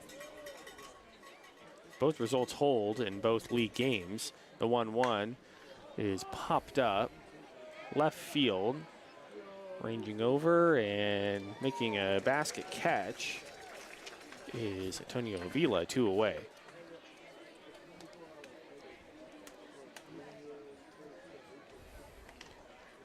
Both results hold, meaning if the Crabs hold on to their 9-2 lead and the Potters hold on to their 4-3 lead, the Crabs and the Potters would remain tied for second place at the end of the night, as they have been for the last few days. Fruta steps in, runner at second, 2 outs, and pitches outside 1-0. I'm not convinced Lincoln's going to hold that lead. I would hope not. Healdsburg's a very good team. Crabs need them to win. 1-0 is popped up. Shallow left field, going out, making the catch is the shortstop, Max Farfan. That's going to do it here in the 5th. The Kings fail to score. Crabs lead 9-2 as we head to the bottom of the 5th. You're listening to Crabs Baseball, 107.3 FM.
Welcome back to downtown Arcata, bottom of the 5th inning. Crabs beat the Kings by a score of 9-2. We have a new pitcher on the mound for the Kings. It is number 16, Gavin Semerdiak. He will face Farfan, Felix, and Browning in the 5th. Oh, we have a moment. Let's take you through some scores from around Major League Baseball. Good news, the San Francisco Giants currently leading the Los Angeles Dodgers. Dodger Stadium, 2-1, top of the 5th. I'm sure the Giants are not going to hold on to that. Oh, what a score. The Colorado Rockies beat the Boston Red Sox by a score of 20-7. Ouch. At Coors Field in Denver. Boy. Ooh. Julie Kelly, who's a great sponsor of the Crabs through North Coast Audiology. She's a big Red Sox fan, not happy about that one tonight. And the A's fell to the Astros 8-1 at the Coliseum earlier today. Nice Farfan takes a strike, it's 0-1.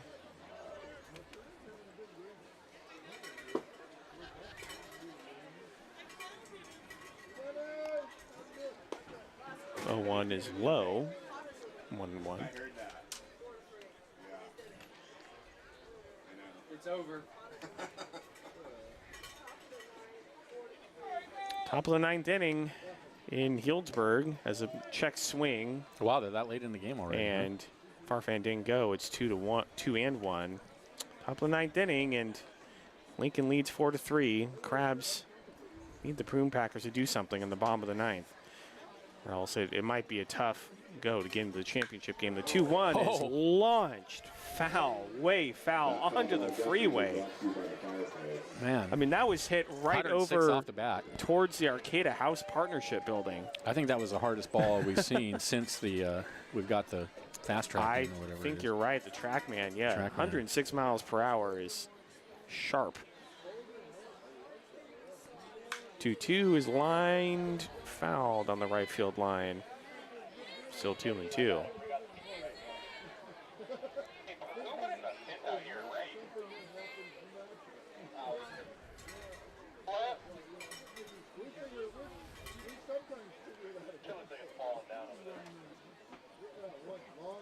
Pitch swung on it, missed strike 3. That was a nasty breaking ball from Semerdiak, only 67 miles an hour, and Farfan was way out in front, one away.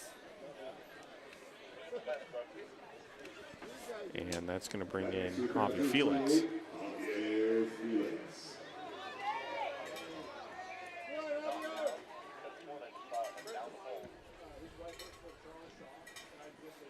Pitch to Felix is launched to left field. The left fielder is Adios. looking up, and that is hit on the southbound 101, and that thing is gone. Javier Felix launches one onto the freeway, and the Crabs lead it 10-2. 103 miles per hour off the bat, 385 feet to left field on a pitch that was only thrown 69 miles an hour. Javi was ready for that. And I believe that gives him the lead on the team for home runs. I think that's his 5th now, right? That is his 5th home run, and that puts him in the lead, just one above Victor Castaneda. Javi Felix, what a season he's had. What a great improvement over last season, both offensively and defensively for Felix. There was no doubt about that. Pitch to Browning is hit fouled on the right field line. It's 0-1.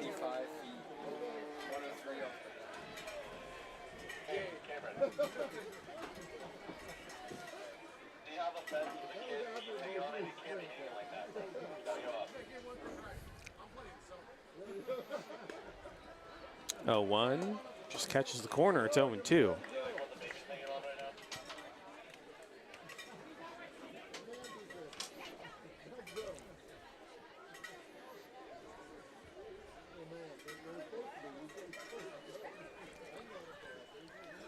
Oh, 2 pitch, just misses outside, 1-2.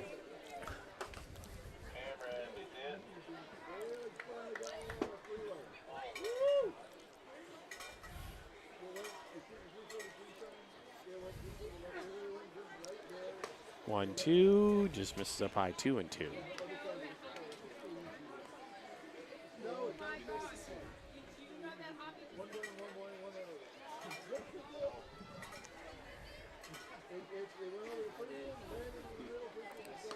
Two, low and inside. Count goes full, 3-2.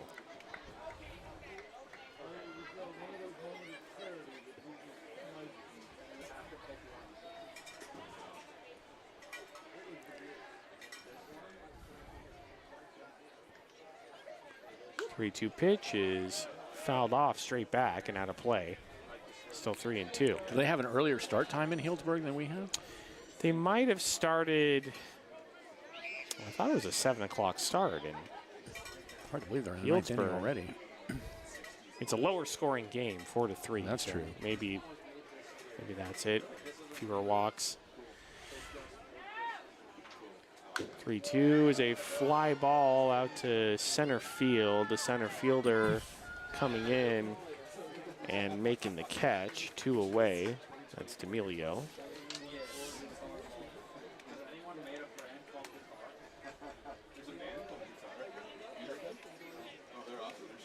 Let's bring in McKernan.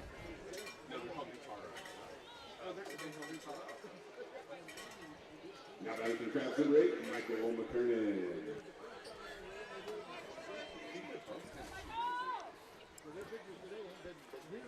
Pitch to McKernan in the dirt, 1-0.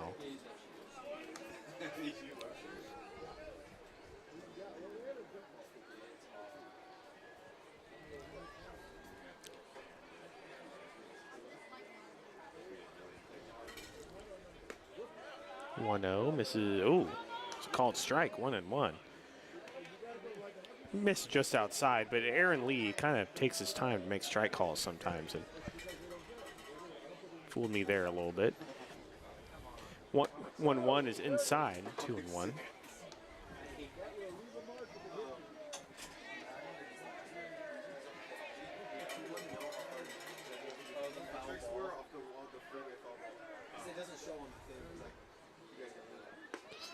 Two one is in there for a called strike, and it's 2-2.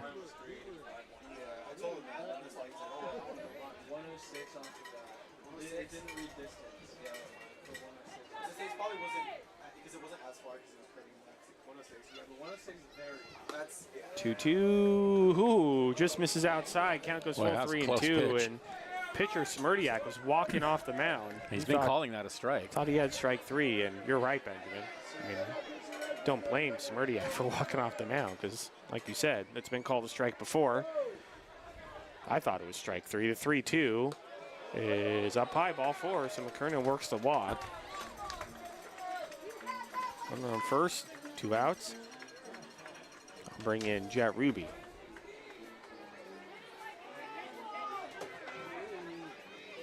Next, number 40, Jet Ruby.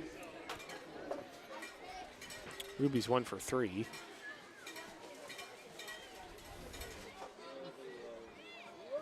Ruby high and outside, 1-0.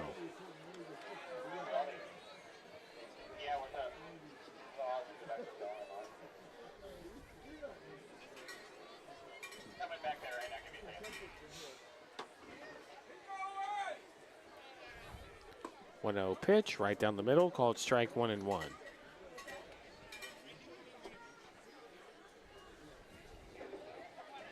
Do we have a mercy rule in this?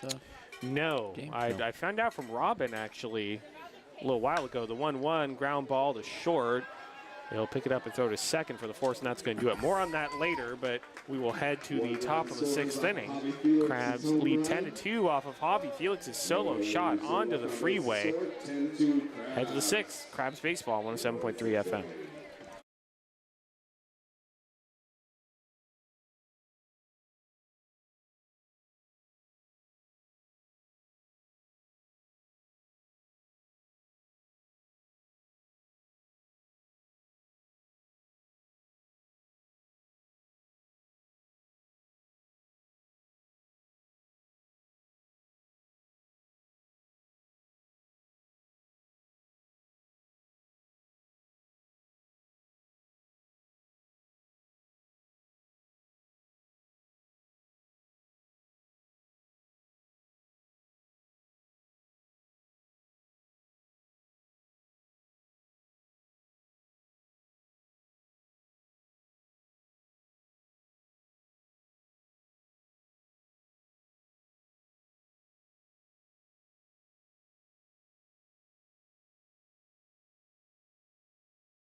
Welcome back to the ballpark, top of the 6th. Crabs lead 10-2 over the Kings. Will be D'Amelio, Chance, and Wolf due up. Against new pitcher, Zach Romero on the mound. And the pitch in there for a called strike, but off the plate outside. 0-1. Off the plate outside, but called a strike. 0-1. That one a lot closer to the strike zone. 0-2.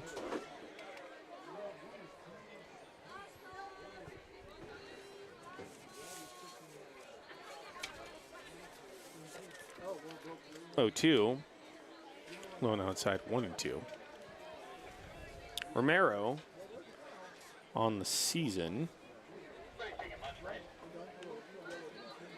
This is his 7th appearance. The 1-2 is lone outside, 2-2. 7th appearance, 22 innings pitched. He's given up 14 runs, only 11 of those are earned. 6 walks, 12 strikeouts, 1-1 record, and a 4.5 ERA. 2-2 in the dirt, count goes full, 3-2.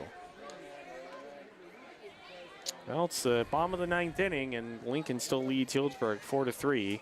There are 2 outs, so Healdsburg needs to do something right now.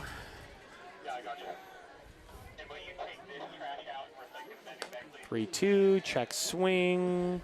Check down to first, and the first base umpire, John Swanson, says he went around.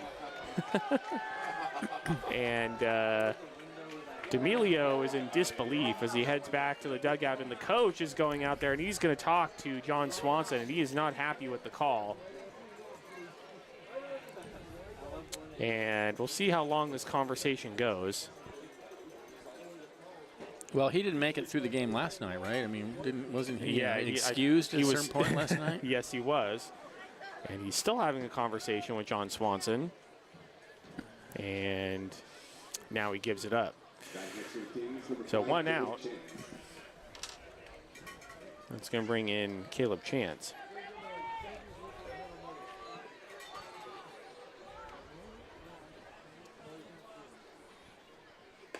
Chance is low and outside, 1-0.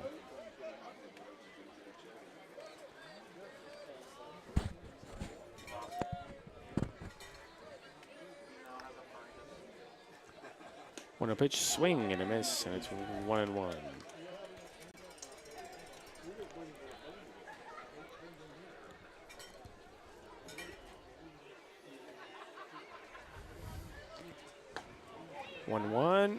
Ooh, that pitch was right there. But wow, how is that called not a strike? the ball, and it's 2-1. Aaron Lee's strike zone has been a bit hard to predict.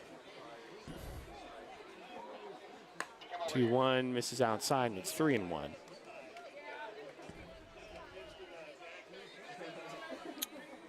And bad news, the Potters have just beaten the Prune Packers 4-3. 3-1. Come on, do it. Do it again. Misses outside, and he did not go. Oh, I would have loved So that. he's going to head down to first. Yeah, if John Swanson would have called that a swing, I think Kyle Gross would have definitely been thrown out. Yeah, he would have. So runner at first with 1 out. Kirk Wolf stepping in. So with the Lincoln win over Healdsburg, the best the Crabs can do tonight is remain in a tie, a two-way tie for second place, which a bit disappointing. Pitch to Wolf is swung on and missed, 0-1. And, I mean, if I understand this correctly, I mean, I could be wrong here. I'll have to double check with Eric Ciccone after the game, who does all the scheduling and is the league representative. But runner goes, the 0-1 is swung on and missed. The throw down to second on a hop, and stealing second is Caleb Chance, and they're going to, I think they're going to call interference at the plate. They're going to call interference on the hitter. So that's actually going to send Chance back to first. Here comes the manager.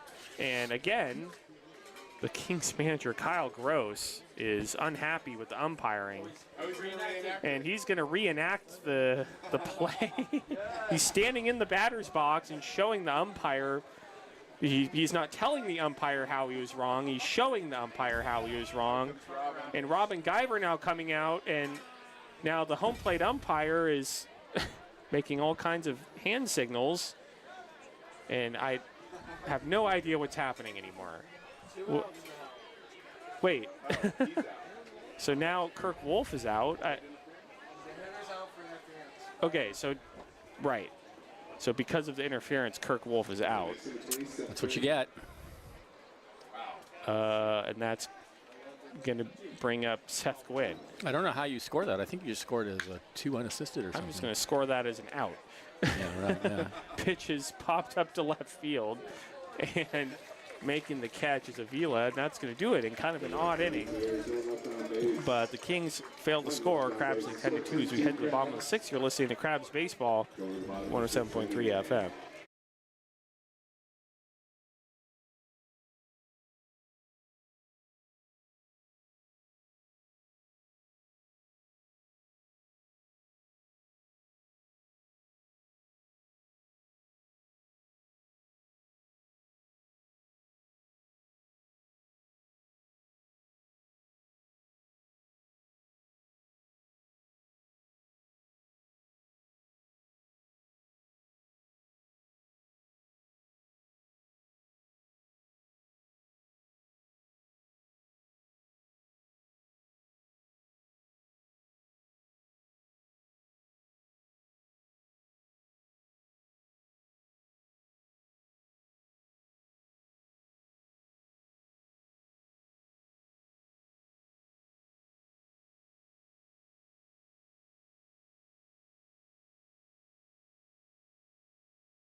Welcome back to downtown Arcata, bottom of the 6th inning.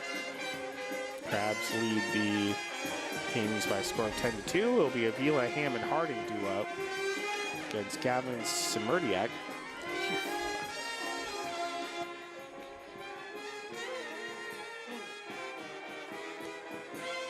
And again, just a reminder to Crabs fans, the Lincoln Potters did beat the Healdsburg Prune Packers by a score of 4-3. So that means the Crabs hold on to their 8-run lead.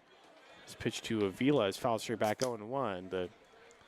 Both teams, the Crabs and the Potters, will just remain in a two-way tie for second place. And as I was saying earlier, I believe the Crabs will also need this weekend for the Mudcats to sweep the Potters. The 0-1 is up high, and it's 1-1. Or maybe at least take one of two. 1-1 is in the dirt. Seems to me if the Potters win it all, then they. Yeah, I think that's pretty much how it would have to go. If they win one, math is not my strong suit. If they win one, they go a game ahead. So, but then they lose one, they come back tied. But then they win. The Crabs if are the playing. Head-to-head is the. Crabs are playing a non-league series this weekend. Swung on and missed 2-2. So, if the Crabs are tied going into this weekend and the Potters lose, the Potters would drop a half game back. So they could only drop or gain a half game because the Crabs' league record would not change. 2-2 is popped up near the Kings dugout and it will make its way into the stands. Still 2-2.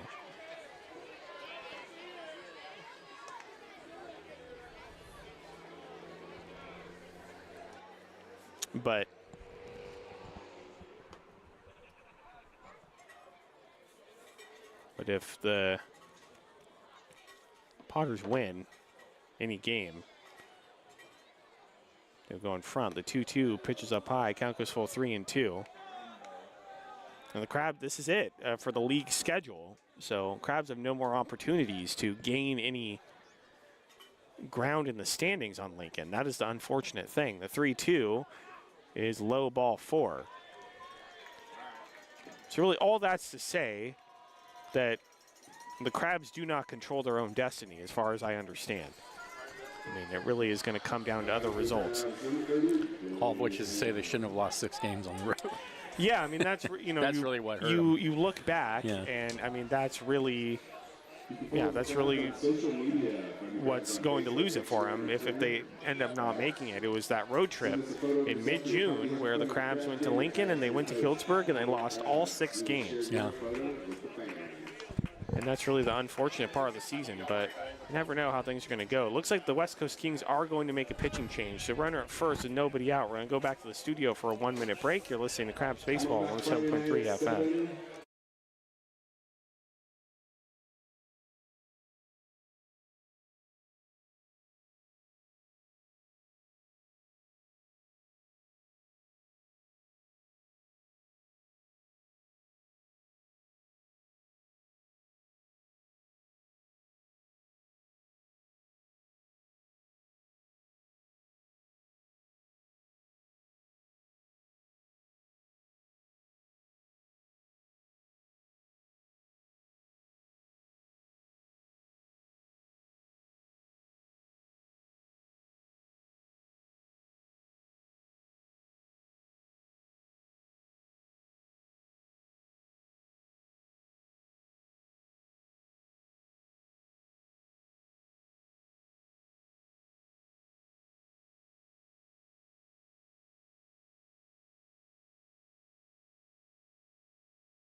Playing rock, paper, scissors with John Bryan going around third.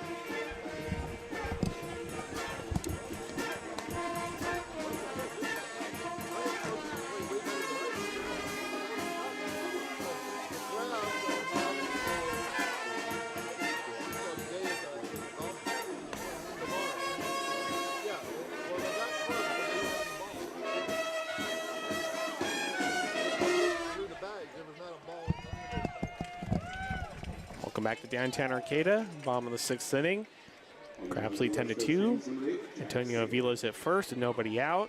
Pitching change for the Kings will be number 8, Jack Saylor. And he will face Billy Ham. Billy Ham is 1 for 2. Hit by pitch and a single. 16th hit by pitch of the season for Billy Ham. I don't know what the record is for the Crabs for most hit by pitches in one season, but he's got to be close. Yeah. It seems to me that my first year on the Crabs, there was a player, Tony Hurtado. Pitch to Ham is launched to right field. The right fielder racing over towards the line, dives and can't make the catch. It falls into fair territory. Avila rounding second. He's going to stop at third, and Billy Ham's going to have a double. Second to third, nobody out.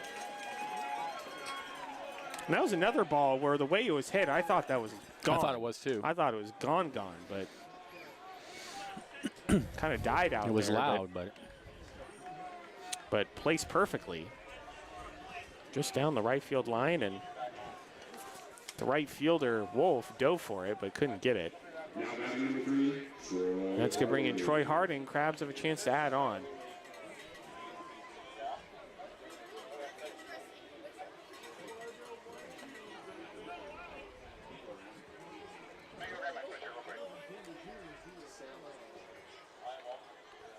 Pitch to Harding is low, 1-0.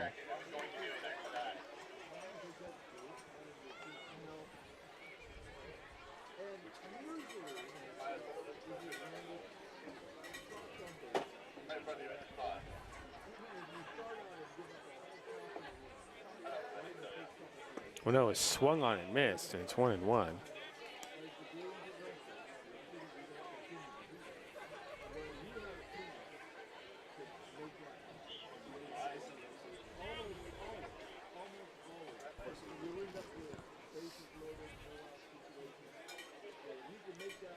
One pitch, swung on and missed, 1-2.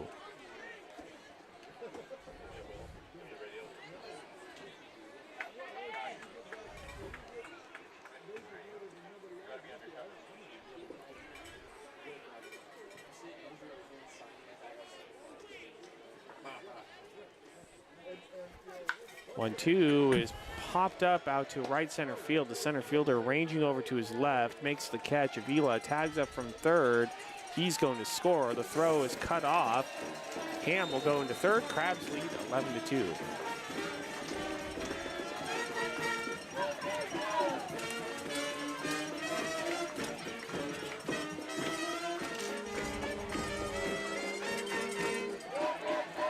That's going to bring in Ethan Rivera, runner third with 1 out.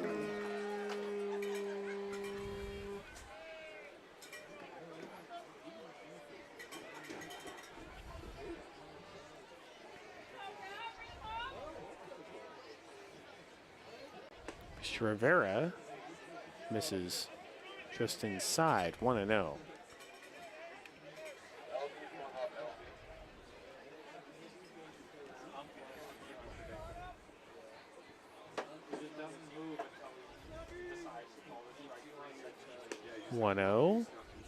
Called strike. It just scraped the outside part of the zone.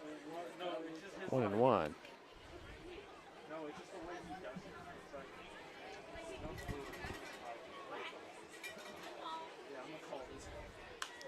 One is popped foul out of play off to the right onto F Street. It's 1-2.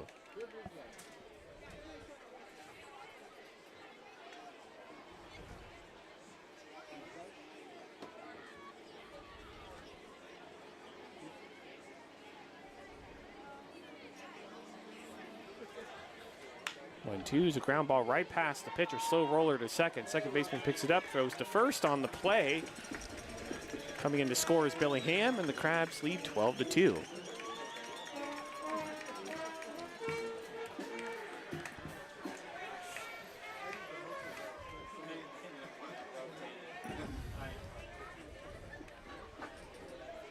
And that's going to bring in Max Farfan. Nobody on, 2 outs. A couple of runs in for the Crabs here in the bottom of the 6th. 12 runs on 8 hits. Farfan is in the dirt 1-0.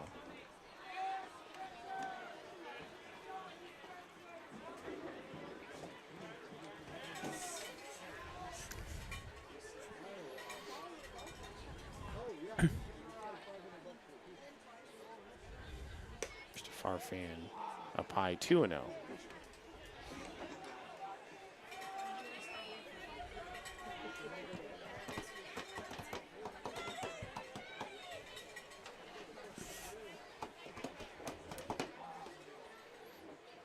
To a pitch swing and a miss. Nasty pitch tailing away from Farfan. Way outside. 2-1. Really fooled him. Did. Thank you.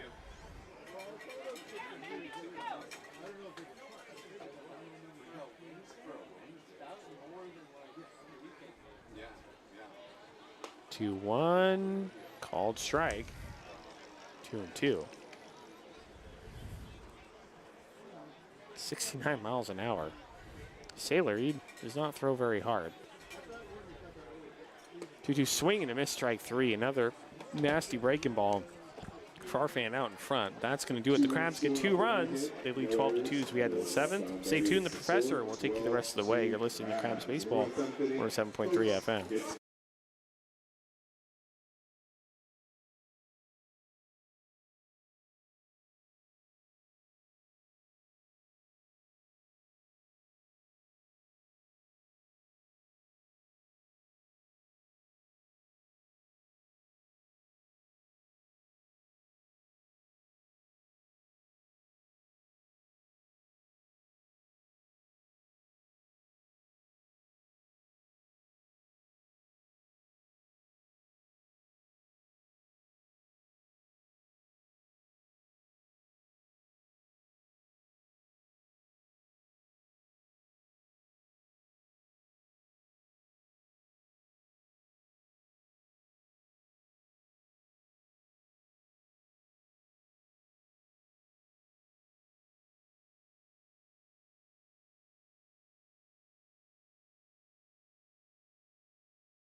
Welcome back to downtown Arcata, top of the 7th inning. The Crabs lead the Kings by a score of 12-2.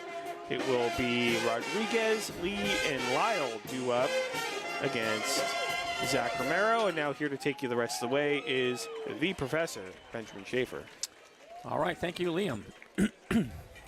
Crabs, 12 runs, 8 hits, no errors, 2 runs, 4 hits, 1 error for the Kings. A dominating performance by the Crabs. Romero out on the mound for his 2nd inning now, is that right? Yep. And he takes a fastball away. Does Gwynn, 1-0. Gwynn tonight is 0 for 1 with a sacrifice fly.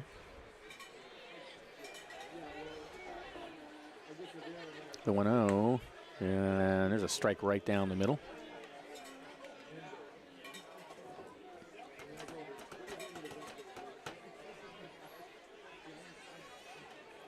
And 1 the count. Fastball taken for a strike on the outside corner. 1-2. The Reading Tigers coming in this weekend, isn't that right? No. The California Tigers. Oh, excuse me, the California Tigers. The 1-2 from Reading, though. I believe this is so. Inside, 2-2. But they represent the entire state of California. It's the California Tigers of Reading. Yeah. Coming in. Yep. 2-2 the count. This is the. And that's lined in the center field. That's going to drop in front of McKernan as he goes into the gap to get it. Lead off single. These are the West Coast Kings of Pleasant Hill. Yes. Just lined out, just singled. Yes. And Lee hits one foul. So I must have missed a play.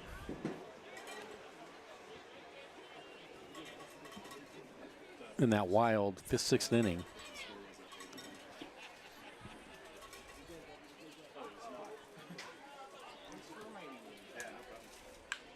That's popped in the air. Right field. Over to get it is Browning. 2 away. I mean, 1 out. Runner at first. Rodriguez holds.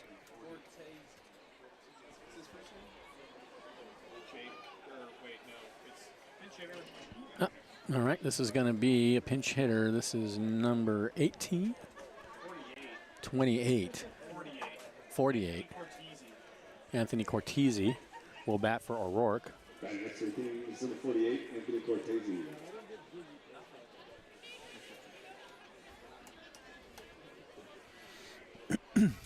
Rodriguez out at first. And the pitch. Tapped out to short. Over to second for 1. Back to first, and the Crabs turn the 6-4-3 double play to end the inning. No runs hit, no errors, and nobody left at the end of 6.5. Crabs are up 12-2. This is Crabs Baseball, 107.3 FM.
Welcome back to the ballpark.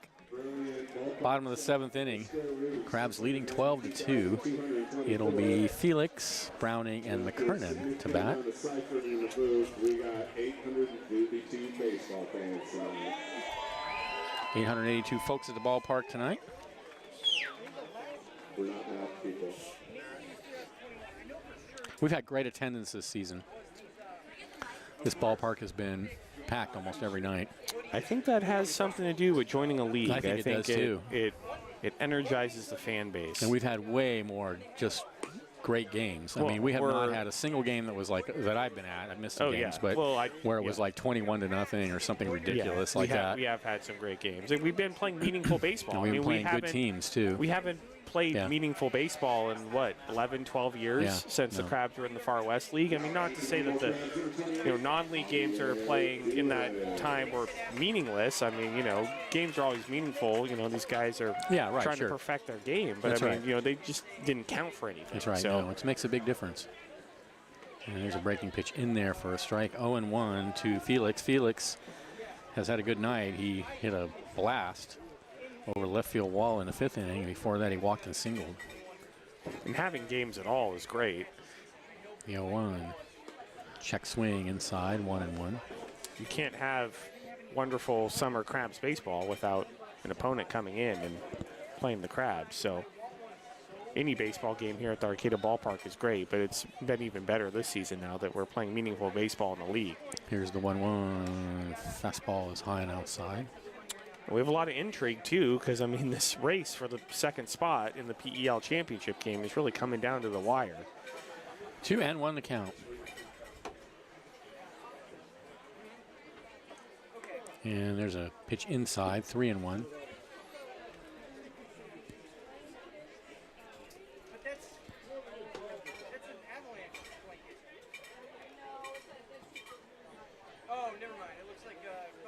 The 3-1 is in there for a strike at the knees. 3-2 to Felix. Crabs with a 10-run lead.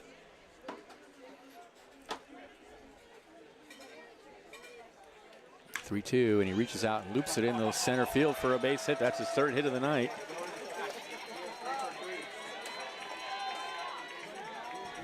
Stay hot, Javi. And yet another pitching change, I believe, is going to take place now. Here comes the manager. And I don't know if he's making a change or if he's just coming out to have a word.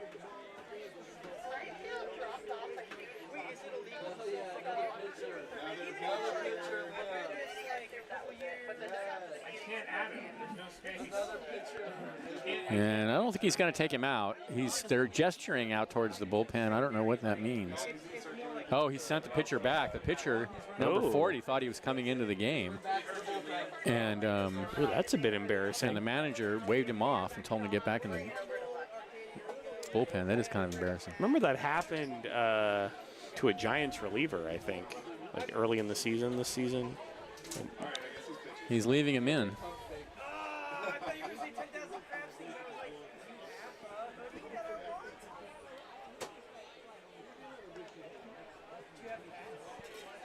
Next to the Crabs, number 10, Blake Browning.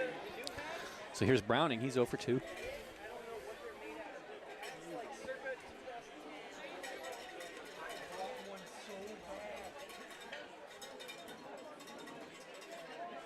Here's the pitch. This is outside. Finn.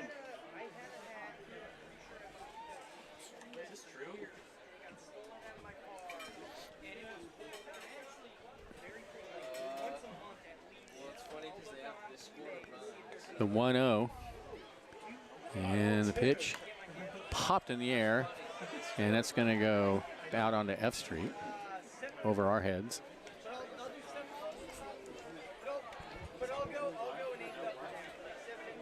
One and one.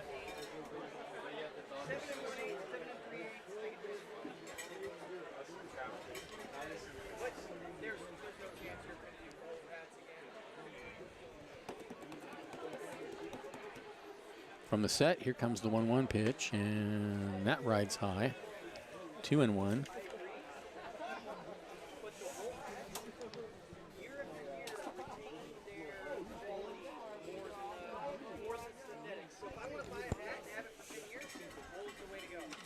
Two and one. Sailor sets and comes home. Breaking pitch and a good one in there for a called strike. 2-2.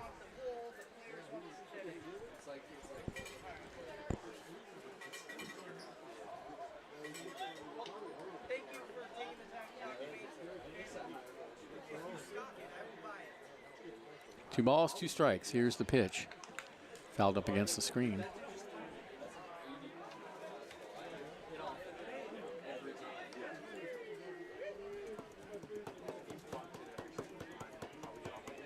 Count remains 2-2. Felix still over at first. Crabs up by 10. We're in the bottom of the seventh. Sailor sets and comes home. Breaking pitch is high. They throw behind the runner, and ooh, Felix does just get back.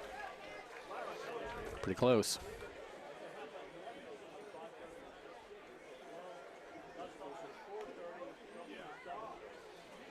Full count to Browning. There is a right-hander warming in the Kings bullpen.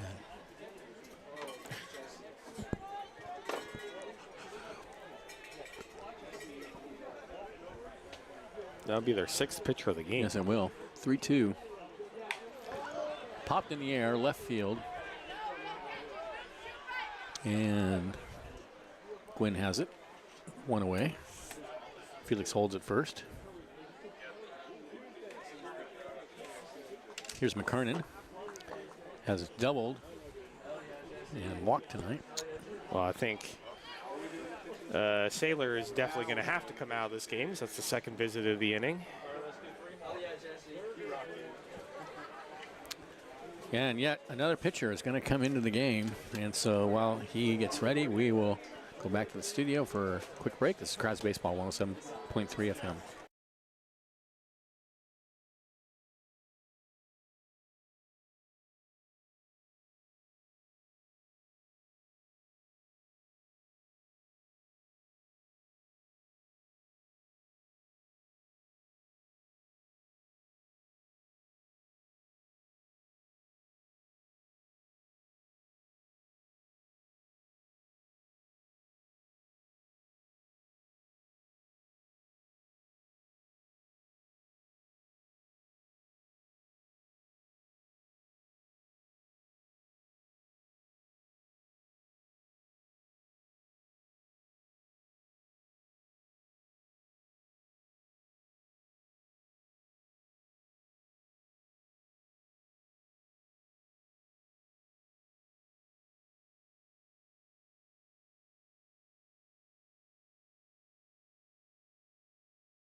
Okay, we are back. The new pitcher is number 40.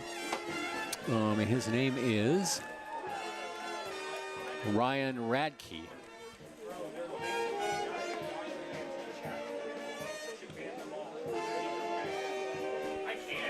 With one out, and Felix still over at first. McKernan will be the hitter. So Radke, a big, tall, right-handed pitcher. Taking his warm-up pitches. Got pretty chilly here at the ballpark tonight as the clouds rolled in right after sunset. And temperature has dropped considerably.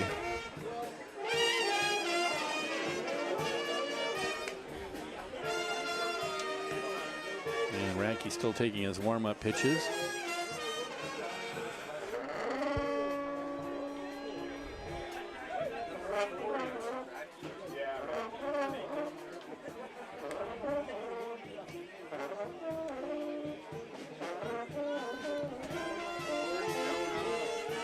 Crab season rapidly coming to a close, folks. So if you've been wanting to come out and catch a game, you better do it soon because we only have 2 weekends left. This weekend and then next weekend, and then the crabs are gone for 10 months. It goes by faster and faster every season, Sure I swear. does. Just, yep. My friend, that's true of life. I'm sorry to tell you. you will find out someday. Feels like it was May 31st, like a couple of days ago. You will find out soon enough, but that's how life gets. I'm already finding out. Here's McKernan, and he takes a fastball high and inside, 1-0.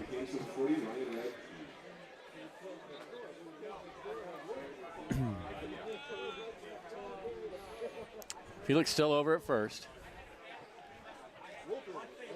Radke sets. And there's a fastball for a strike on the outside corner.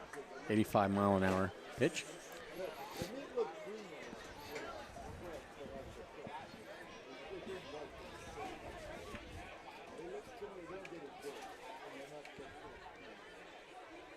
The 1-1. Back to the pitcher. He drops it, and he'll have to go to first. He was going to go for the double play, but instead he'll make the out at first on the play. Felix will go to second. So McKernan out 1-3. 2 away now. Back to the top of the order. Pinch hitter, it is Parker Rogers. I am putting the wrong. I'm entering my score into the wrong. Oh, no, I'm right. Okay. Get it together, Benjamin. Parker Rogers. When you said it's Parker Rogers. Isn't he on the other team? No, I mean, because I haven't seen him play. So well, he played on Sunday. Yeah, right. And he's the one that got hurt early in the season. Yeah. Early in the season, the first game of the season. Right. And he pops one in the air, first base side, foul territory. The first baseman over, and he reaches up over the fence, but no play. Parker Rogers, he was hit on the hand or the wrist on opening night, and I believe he broke a bone and was out until Sunday, this past Sunday's game where he returned. And it's great to see he got a double, I believe. Yeah, he did. And it's great to see. I remember first at bat back. Yeah. I remember I was in the elevator with him at the hotel for the Lincoln series, and he had a cast on, and it's really unfortunate to get hurt in the first game, but really glad to see him back, the College of the Redwoods Corsair. 0-1 the count. Here's the pitch. And he fouls that one out of play, so there's a good chance he'll be back again next year and maybe be able to play a full season. Really hope so. I mean, it's really nice to have the CR guys here on the team. For sure it is, yes. Blake Browning. I know Blake Browning has had his offensive struggles, but 0-2 the count. Great to have local guys on the team. Well, there was a time when that's who the Crabs were. Yep. The 0-2 in the air to right field. Near the line, right fielder making a run. He's not going to get there. That's going to plate Felix, and that's a double for Rogers. Just a loop double down the right field line. That just drifted towards the line. No chance for Wolf in right field to catch up with it. Well, Parker Rogers is coming into this game batting .500, obviously because of, he hasn't had very many at-bats, but that is his only at-bat tonight. His batting average is going to go up north of 500. 13-2 Crabs. Here's Avila. He is 1 for 3. A couple of runs scored and a double.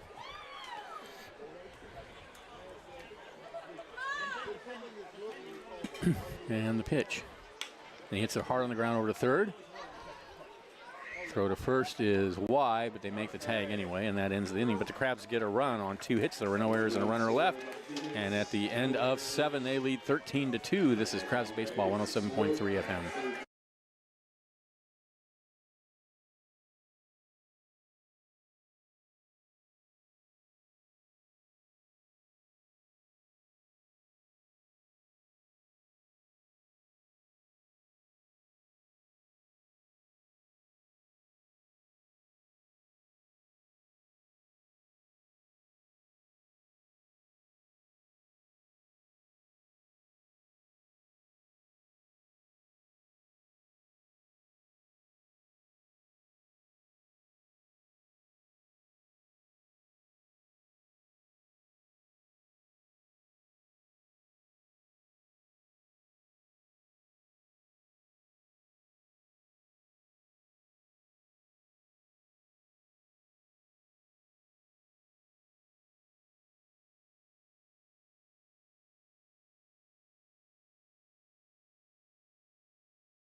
Okay, we're back. Lizelle, Ferruta, and Emilio scheduled to bat for the Kings here in the top of the 8th inning. With the Crabs leading 13-2. 13 runs, 10 hits, no errors for the Crabs. 2 runs, 5 hits, 1 error for the Kings. Lazul is 0 for 2. And here's the pitch, and there's a strike right down the middle, 0-1.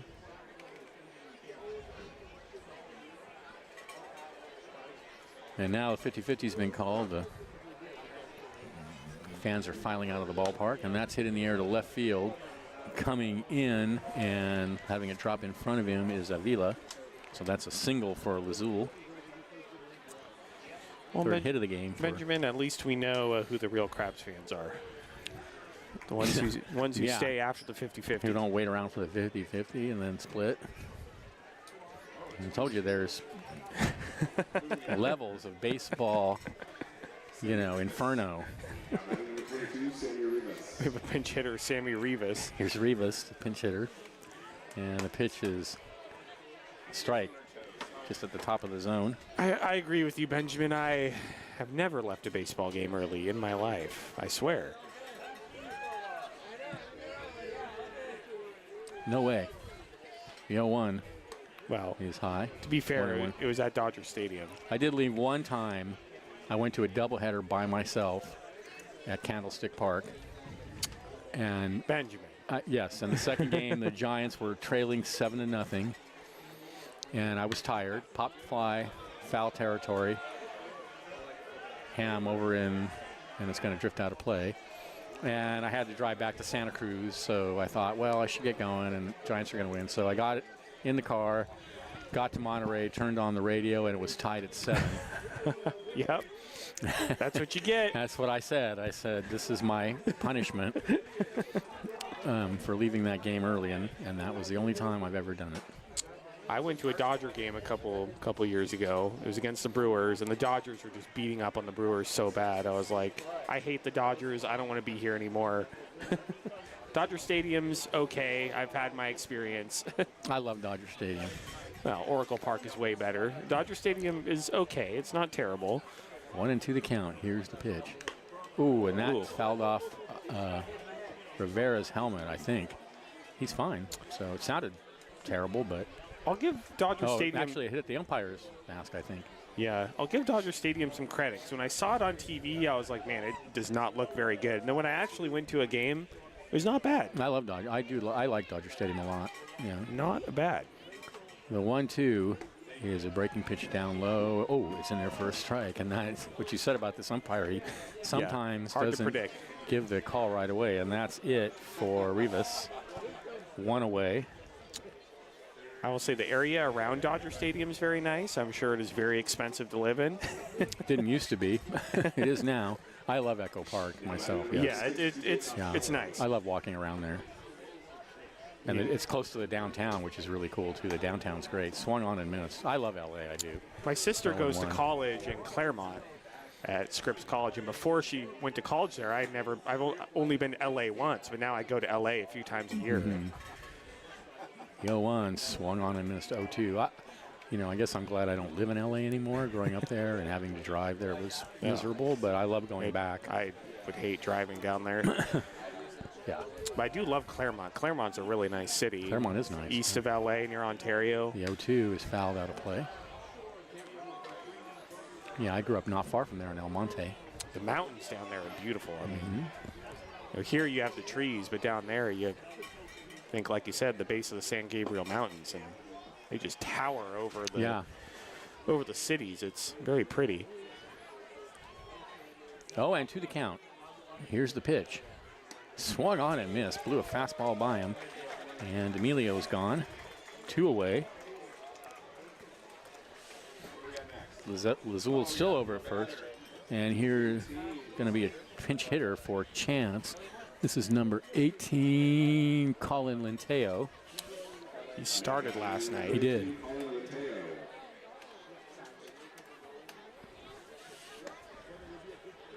And he swings and misses at a pitch. I think he swung and missed at it, didn't he? 0-1. Here's the pitch. Foul tipped. Oh no, and Rivera's down. He's up on his knees now, but man, he went way down. That's rough. And he's in a lot of pain. that being a catcher is not fun. didn't look fun. No. I mean, it's really not for the faint of heart. I know J.H. Lee's been beat up a lot behind the plate, and obviously Ethan Rivera took a shot there. He just went straight down. I mean, Yeah. he's up on one knee. Nate Keys is out there along with Jeff Giacomini to check on him. Nate Keys, best in the business. These unfortunate things happen.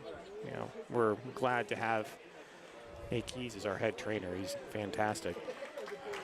He's back up now. I think he's going to stay in the game. But that looked rather unpleasant. Yeah. I think it's probably one of those situations where Ethan Rivera just needs time.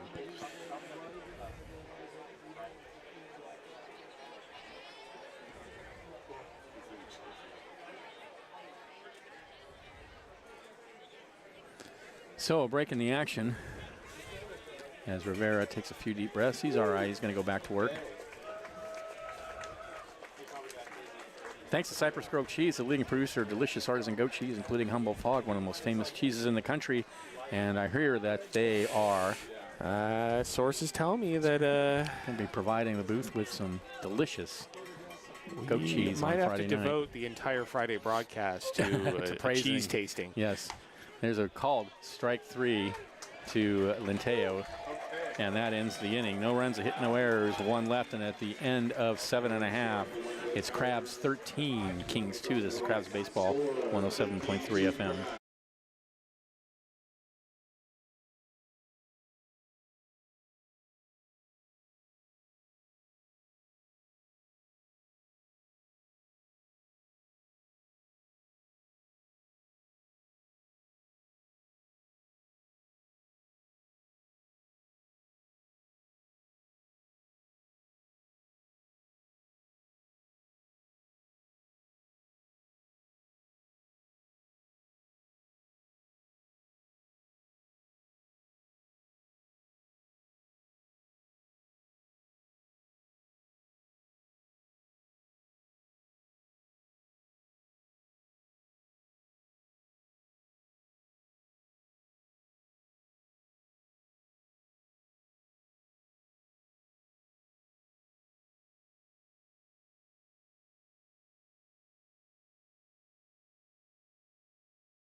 Welcome back to the ballpark. Ham, Harding, and Rivera in the bottom of the 8th for the Crabs, leading 13-2. And people just streaming out of the ballpark. I mean,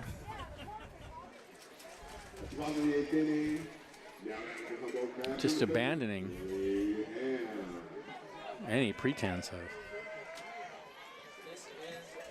baseball integrity. So here's Ham. He's 2 for 4 with a double. And here's the pitch. Hit on hard on the ground on the right side. Second baseman has it and throws him out. 1 pitch, 1 out in the 8th.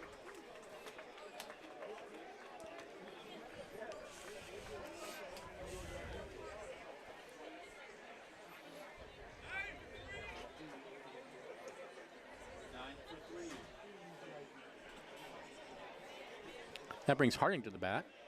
Harding is 2 for 3 with a sacrifice fly. Oh, Keenan Morris is going to bat for Harding. And the pitch is fouled out of play.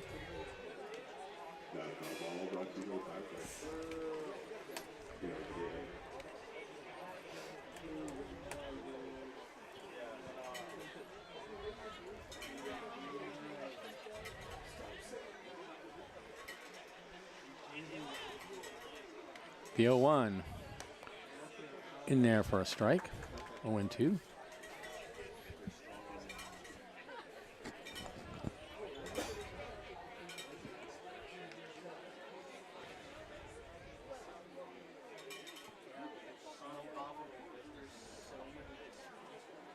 The 0-2 is high.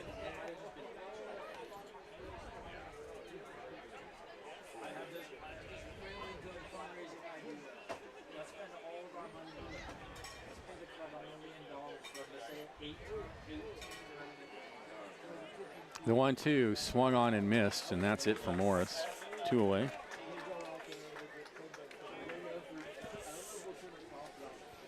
And we're going to have a pinch hitter for Rivera. Nope, we're not. This is Rivera. Well, glad to see him taking another at bat. Yeah, me too.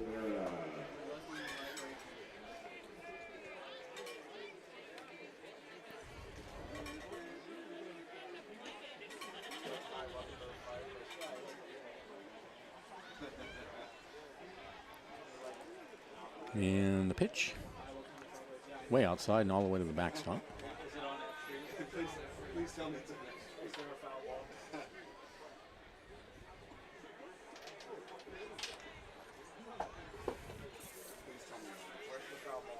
So the Crabs have 4 players that are no longer available. Trent Keys is gone. Injury. Colin Callahan is injured. Caleb Ruiz must have gone back to school or something. Believe so. And then Sean Carey. He left the team a while ago. Did leave the team a while ago. Okay. I think sometime before the Medford trip. Okay. Happens this time of year. Guys get hurt. Guys have to go back to school. Or they have to go to summer school or personal reasons, whatever. You never know. Yep. 2-0 the count. Here's the pitch. This is down low, 3-0. And also late in the season, we do start to lose players.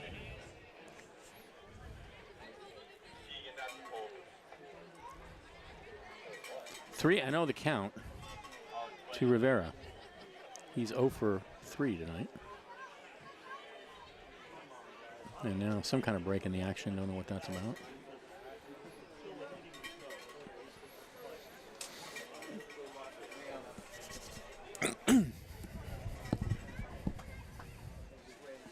The 3-0. Misses in. Oh, is a strike on the inside corner. Okay. 3-1. Crabs weren't up 13-2. I might find that call offensive.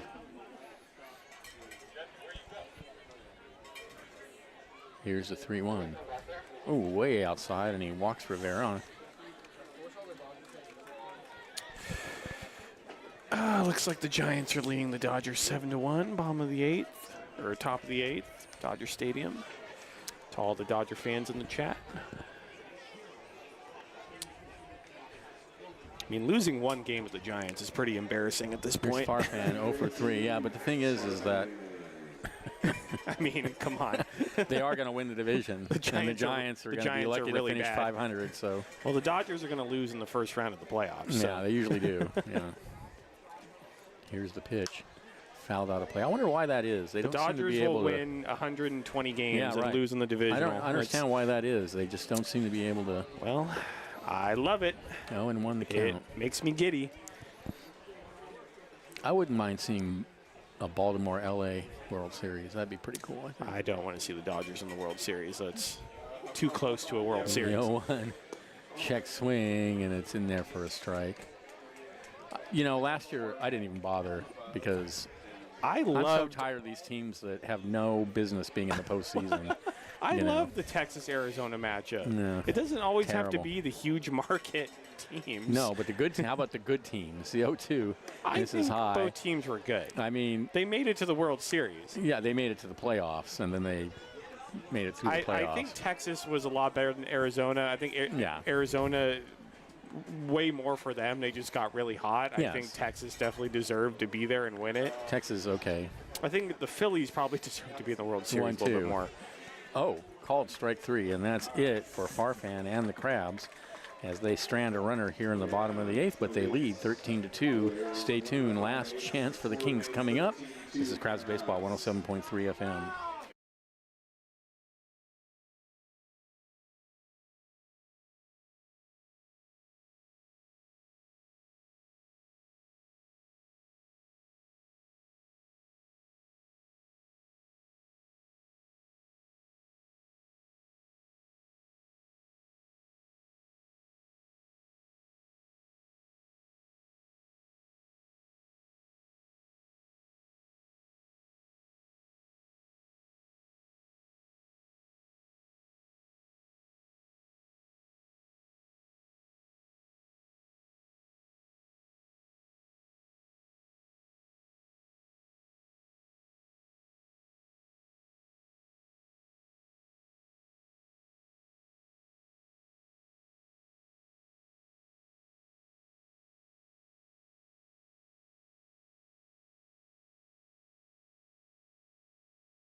We are back.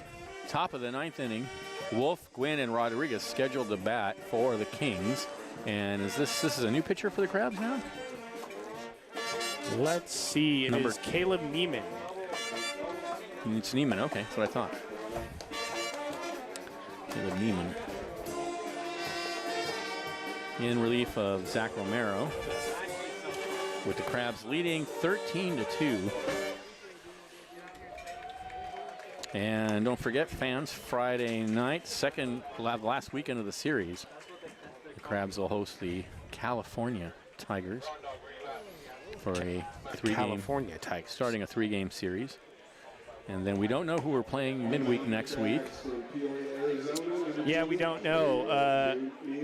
I talked to Eric Ciccone yesterday. He's the one who handles all the scheduling Yes. and the league matters for the Crabs. And if we don't make the Pacific Empire League Championship Series, as of yesterday, he did not have someone lined up. Now, that doesn't mean he won't have someone lined up. He's working very hard on it. Eric Ciccone does a fantastic job. He sure does. He works That's really a lot hard. of work to put a schedule together every Scheduling year. all the teams. So I Yeah. know he is hard at work calling people and trying to get a series lined up. And who are we here scheduled next to week. finish out with? The Menlo Legacy. That's right, the Menlo Legacy. So, So fans, stay tuned on a series for next Tuesday and Wednesday if we don't make the PEL championship, because there hopefully will be games. You just have to figure out who it's against. all right, here we go. Here's Wolf. He's 1 for 3 tonight, and he takes a fastball in there for a strike.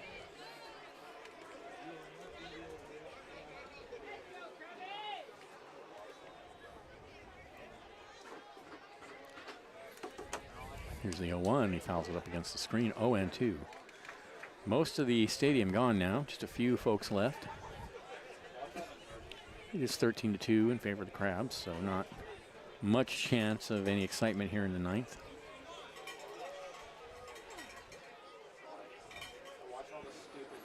Here's the 0-2. This is down low, 1 and 2. But, you know, baseball's like church. It's not always supposed to be exciting. Exactly. That's right. 1 and 2 the count. And that's popped out to second base. Ruby's got it, 1 away. I want to remind fans, if you just joined us, unfortunately the score in the other game did not go the Crabs' way. The Lincoln Potters beat the Healdsburg Prune Packers by a score of, I believe it was 4-3.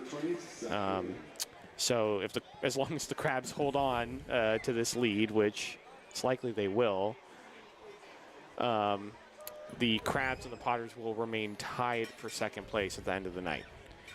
And then I think it will come down to the Potters versus Mudcats series this weekend. They just have to win one, basically. I believe so. I mean, I'd have to look at the standings and do the math. Well, if they win one, they go a half game up, and then they lose one, they end up being tied. But if they're tied, then they win for the reason you said, I think, earlier. The Potters go to head-to-head, I believe. Right. So I'd have to ask Eric So Ciccone, if they split, they win. Obviously, if they win two, they win.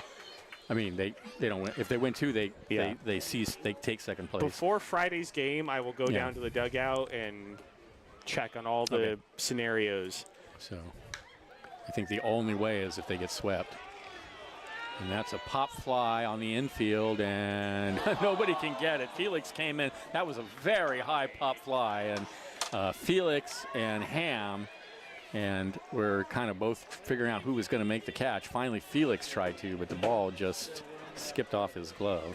Yeah, and Caleb Neiman was just protecting himself on the mound. That'll go as a hit for Gwynn. That was one high pop fly. Boy, that took a long time to come down. And so here's Rodriguez. He's 1 for 3.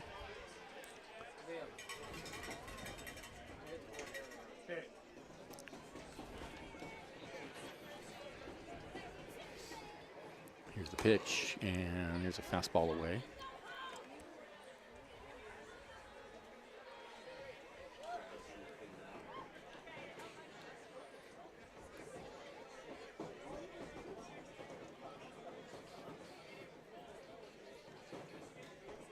The 1-0 is hit in the air to center field. McKernan goes back a few steps and makes the catch for the second out, and now the Kings are down to their last out.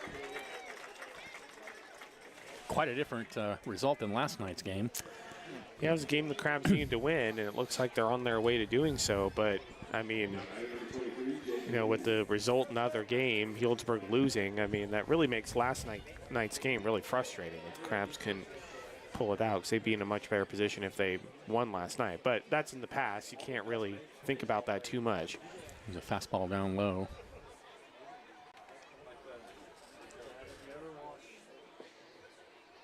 But last night was a missed opportunity for sure. The 1-0. This is low. 2-0.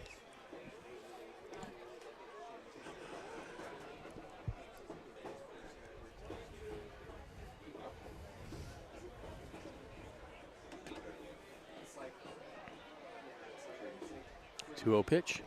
Swung on a miss, 2-1. Quinn's still over at first. There's 2 outs.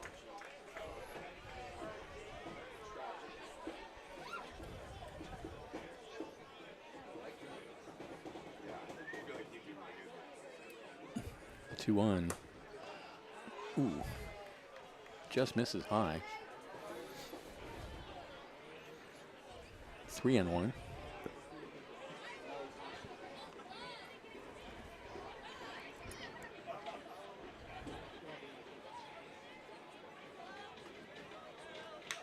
And that's lined in the right field. That's going to drop for a hit.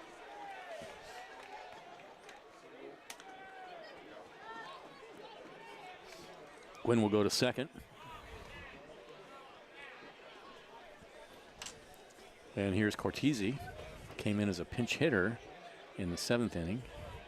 Grounded into a double play. So 2 on, 2 outs.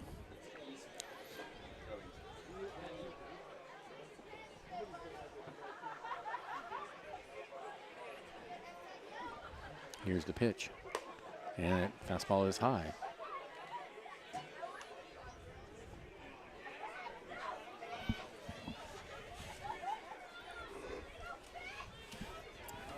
Neiman at the belt.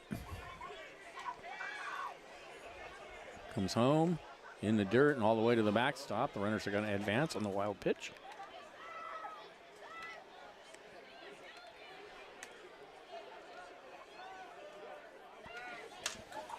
Second and third now with 2 outs. And 2-0 the count to Cortese. And here comes the manager. He's going to make another. Well, he's checking on the. He's going to put a pinch runner in out at second base. Number 33. 33. So that is Josiah Rodriguez going in to run for Lee. Josiah Rodriguez is already in the game. Huh. I don't know who it is then. And that's hit in the air over to Felix, and it's all a moot point because that ended the game right there, and the Crabs win it by a final score of 13-2. 13 runs, 10 hits, no errors for the Crabs, 2 runs, 8 hits, 1 error for the Kings. The Crabs retain the tie with the Potters from, where are they from? Lincoln Potters. Lincoln Potters, and big win for the Crabs, but maybe a little too late. I don't know. We'll see, right? But a great ball game tonight. Overland gets the win, and the loss goes to Rhodes. All right. Well, Liam, any final thoughts? Well, it was a game the Crabs needed to win, and they got it done. So That's it. Yep. Yeah, I mean it's out of the Crabs' hands, I believe, as far as whether they will make the PDL championship or not. The Crabs do not control their own destiny, as far as I understand. It will come down to other results. So hopefully it works out.